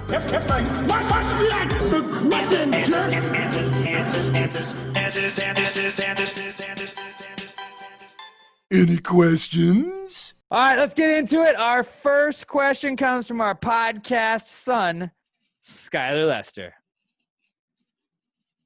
Oh my God, Skylar! At OMG, it's Skylar on Twitter, and Skylar says, Bluetooth, a boneless aux cord? No. If it was boneless, the like outer psychic, casing would still be in the cords. Psychic No. aux cord. It's a ghost aux cord. Ghost aux cord. It's a ghost aux cord Okay, is what it is. That plays. Yeah. Because if it was boneless, aux. it just wouldn't have the wires inside, but it would still have that casing. Unfortunately, we don't have that kind of technology where you don't need the wires. Not yet. No. But I would say it is a ghost aux cord. It's a ghost aux. Ghost aux. I like that. Ghost aux. Good question, Skylar. Also, the scariest of all of the ghost animals is the ghost ox. Yeah, I'm cool with that. Yeah. I'm cool with that being the answer, too. Mikey P. at the Mikey85 on Twitter. What's up, Mikey? He says, if you're in the bathroom taking care of business and the fire alarm goes off, do you take your time and finish or pinch it off and run? Well, what you do is you actually immediately have a fire drill at work tomorrow. I don't know what to, like. Hopefully I won't be pooping. See, that's the thing is it's coming. I gotta poop before work. No, if you poop and it's going on, you can back out. I would immediately call my manager or my GM because if it's a real fire, they're gonna answer their fucking phone. And you just call them and you're like, dude, hey, I'm in the bathroom. Is this real? Is this real? Is there a fire going on right now? And you gauge it from that because, like, I don't know about y'all. I can't really pinch my poops off. Like, I'm still going to have to poop. I never understood that, dude. Like it's like unless I want to wipe for 45 minutes, like it's like I can't just like peace out on like in the middle of a shit. You know, it's like I got to finish it. Finish shit, if you know what I'm saying. Especially if you're making soup, man. Right. Sometimes you just can't pinch things off. So burning alive is a terrible way to go, but shitting yourself in front of your coworkers is something you gotta quit and find a new job. right now, I just a little inside talk with everybody. I am very upset. Like I'm not upset. I'm not mad at Robert, but like I'm so sad he's not a part of this podcast because on his podcast this week, he and his girlfriend talk about like eating corn and it being in their poop. And I was like, then we just made Robert do 2 poop segments in a week, 2 different podcasts. And I was like, oh shit, Robert literally talking about shit. I love it. I love it. Recent study suggests podcast. Check it out. It's awesome. Should I ask Robert if I can be a guest on his podcast just so he's forced to tell me no? You know he's gonna say no. No, I don't think we're involved in that. No, not even the least bit, but he's so polite. I think it would be hard for him to say no. Maybe another But time. he might You just keep Robert, pushing it back. he might just be like, we'll see how it goes after the first few episodes, I think is what he would say. But also, I think it would just be funny to force Robert to just look me in the eyes and go, no. Ooh, breaking I don't news. want you any part of this. What's the Breaking news that won't be breaking by the time you hear this. Jordan Alvarez, reigning rookie of the year, to have season-ending knee surgery. Oh, he's officially out, son of a bitch. We thought he would be, but now it is official. He played 1 game? Or 2? No, 2 or 3. 2 or 3, something like that. Okay. Well, yeah. So I think you finish your business. And there's always like, dude, you call your manager and be like, dude, especially in a fire drill I'm not aware of? You'll smell the smoke. Yeah, I think you'll probably smell it. You'll probably feel the heat. It's your fight or flight mentality kicks in at that point, but you'll smell the smoke. What you do, then you can always like, cause they'll have the people like, I know at my office, they're the people that go and they check rooms to see if you're there. And like they used to do that at school. And if you have to be like in the hallway or wherever, but like, just like you lift your legs up so they can't see under the stall. And then it doesn't look like what you do. Stall, they move along. You're not gonna get in trouble. Is you grab a handful of that rail that's on the side. And then on the other side, sometimes there is something, but you reach up and you grab a handful of up here and you just, and you fucking grunt that shit out, man. You try to go as fast as you can. And then if you come walking out 4 minutes after everybody else in the company is in the parking lot and they're like, dude, it's a fire drill. Where were you? You're like, well, I was taking a massive shit. It's not like you're fucking 13. I was having my own little fire and it's drill. embarrassing. Yeah. Like I had an emergency too, guys. You're not 13. Some people still make gross, but like, dude, it's not junior high. Don't be embarrassed. You had yeah. I think you finished your business. I think you finished. Just tell them you had crawfish last night, and it was working its way out. 31 weeks in a row, by the way. Not to brag, but we're at 31 weeks. I think we're gonna go 52 now. I think I'm just gonna go 52. I can just go for it. Why not? Our next one is from our boy Josh Posados. And he said, or at Josh_Posados on Twitter, and Josh says, is the entire Mission Impossible franchise a huge lie since Tom Cruise proved that those missions were, in fact, possible? No, man. They were impossible for anybody else. That's why they were deemed impossible until they got to the elite of the elite. But because they've been done, they're possible. So I would say yes. But also, that was only the title of the movie. Those missions actually weren't deemed impossible. It's misleading. Title. It's a misleading title. It is a misleading title. So all of those were possible. I would say the franchise. I think they lied to us. The franchise is not a lie, though. They lied to us about the missions. Bruins win, baby. I want to go back and watch them all because I remember seeing the first 2, maybe 3. It's been a long time. I think the second one, they drove a helicopter inside of a fucking train tunnel, which is crazy. But I always remember them being great, but I don't remember any of them. You know what I'm saying? Yeah. Great fucking movie. And I also, remember the gun, the green and red gun that blew up. That was cool on the first one. The biggest lie of those is just how they made Tom Cruise look like he was the same height as the other actors in those movies. That's the lie. That and Top Gun. They did that also in Top Gun. Yeah, no, that's the lie. It's not the fact that the missions were hard. It's that they made Tom Cruise look like an average height person. That's the lie. And I don't like judging, but like we've been watching King of Queens, like I said, and Emma the other day was like, Leah Remini was like, she was in one of the scenes because she's the wife in King of Queens, and Emma was like, she was a Scientologist right then, and I was like, oh fuck, Yeah, she was like praying to some like weird alien guy. Like that's just weird to think about. Like that's what Tom Cruise leaves and does. Like he thinks like Zorg or whoever the fuck it is like a guy. Damn it, no, Zordon, who's definitely not no, the, it's. the I Power want to say Rangers guy. Zethu, but that's not fucking it. Xenu. Sure. That Yeah, we'll go with fucking that. crazy fucking cult. We gotta stop talking about it. Scientology. No, I want Scientologists to come after me because all it's gonna do is give me they're clout. scary. They're scary. No, they can come after me. What are they gonna come after me for? They'll downvote the podcast, and I don't want that. No, well, then I will rally Leia Remini and the rest of the anti-Scientology community, and we'll be good. I don't know. We just don't want them against us, but it's just that's. I like, want them against me. Tom Cruise. I Also want them against me. David Miscavige, go fuck yourself, buddy. Yep. Fuck him. Moving on. Brett Brandon. Nobody knows what we're talking about. Yep. Brett Brandon at price of a ZJ. Look up Scientology if you want to know more about that. Brett Brandon at price of a ZJ on Twitter says, if you could combine any two sports, what would you pick and why? Don't take the easy way out and pick UFC or wrestling with something else. That's way too easy. Okay, you say that's too easy, but like imagine mixing UFC and fishing. You have to fight and then fish? Like you're trying to reel in a fish and be quiet while some dude is trying to punch you in the fucking eye. No, like Bassmasters, but it's like pirates hopping off the boats onto the other boats, fighting the people for that fish. Fishing plus American Gladiators. No, see, I think it was Tyler Thomason, I believe, asked the question that was like, if you could add a drinking requirement to any sport and make it better, what would it be? And we were like, NASCAR. Like competitive drinking and fucking NASCAR. That's 100% what it should be. As funny as that is, I think drinking plus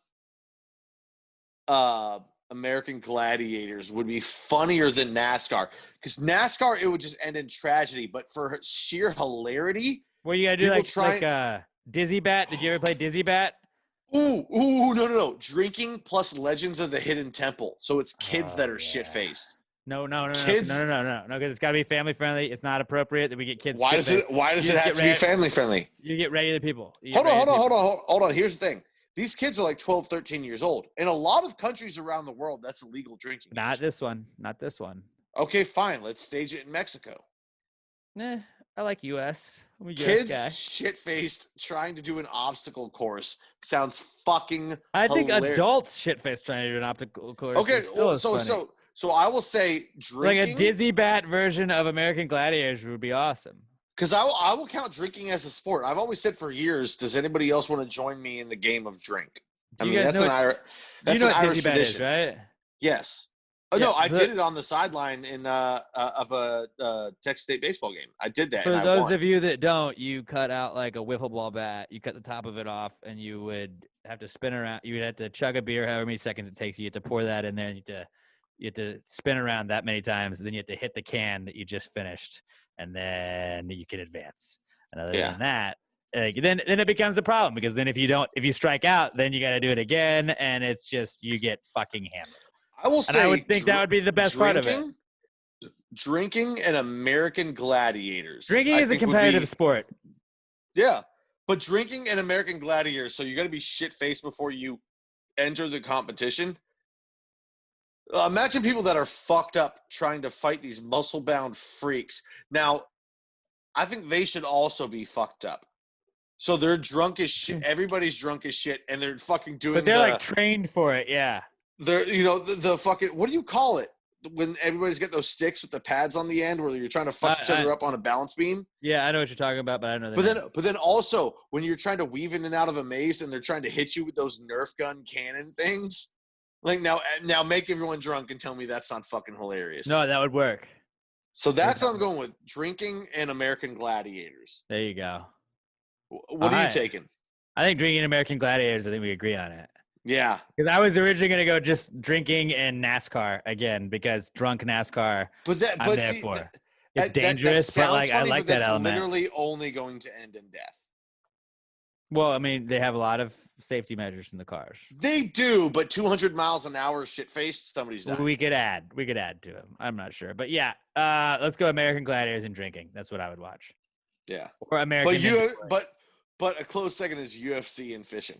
Because just the idea of a guy on a bass boat trying to reel in a fish and some dude spears him off the fucking boat. Yeah. Or it'd be kind of like pirates. You're just hopping off of boats and trying to like commandeer other people's boats, and then whoever has the most boats wins. Is pirating a sport? That's a combination of boats and fish, though. So if you have 8 that's a boats question and for 2 another fish, day. then you count as 10. Yeah. The hybrid. That's a good question, Brett. Our final question comes from our boy Brandon Whitehead at Brando Whitehead, who just celebrated a birthday. Happy birthday, Brandon. And eat 'em up cats. Happy birthday, Brandon, you old fuck.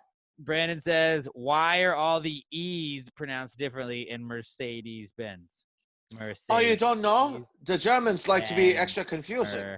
I think the E in Mer and Ben is the same. No. It's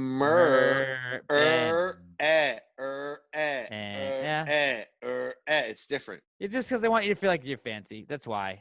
It's because the Germans like to confuse. The second you figure them out, then they are at a disadvantage, and the Germans will never be at a disadvantage. And that's what happened with Hitler when he went to Russia. The Russians. We're not talking about Hitler. Germans are good people now. I'm talking about in Germany when they tried to fight the war on 2 fronts. That was where he figured him out, and that was it. No, we're not talking about Hitler. We're just talking about Germans in general like to keep you guessing. Well, they couldn't keep us guessing because we knew they were fighting wars on both fronts. That was when they collapsed. They are a proud people, and people say Germans aren't funny. I think Germans are funny. They just choose to be the driest of the dry humor to keep you on your toes. Maybe. So, like, nobody else is in on the joke, and they won't laugh in public, but Germans will be like, they did not understand what is happening. What is it, grandpapa?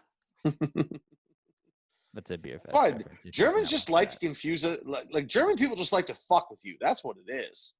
That might be. That's why they're like Mercedes-Benz. Everything is different, but everything is good, and the engineering is impeccable. I think it's we're going to fuck with you while giving you the greatest driving machine you've ever had, but you will not know how to pronounce it. That is the German joke. I have slightly inconvenienced you. The fancy thing about it is just that's all it is. If it sounds funny to pronounce, then that's why it's fancy and they can charge more. Giving you something good, but you won't know how to pronounce it. Haha, joke's on you. Haha, charge you 2 times. 2 times more. All right, that's all we got. That's our answer segment. Hashtag PTG Answers at PassGradePod. Hit us up on Twitter at PassGradePod. I'm at Ice Jim Middleton. Pat's at NotPatDan. Robert is at Robert Barbosa03. Give us that 5-star review on iTunes or Spotify or wherever else you're listening to us. I love you guys. You guys are awesome. I really appreciate you guys sticking with us, hanging out, listening to us. Word of mouth is the best way we get this podcast out there. Please share us with a friend. Check it out. And if you're into Big Bro, Pat and I are going live later tonight. If you're listening to this on Wednesday, we're going live after every single episode of Big Brother on Facebook Live, Pass Grade Bro, and check that out. We'll have Robert back next week. And this was a fun one. Have a great rest of your week, guys. Be good to each other until we talk to you next time. Pass the gravy, yeah. Bitches! Oh, well, imagine. Oh, I'm pacing the pews in a church corridor, and I can't help but to hear. No, I can't help but to hear exchanging words.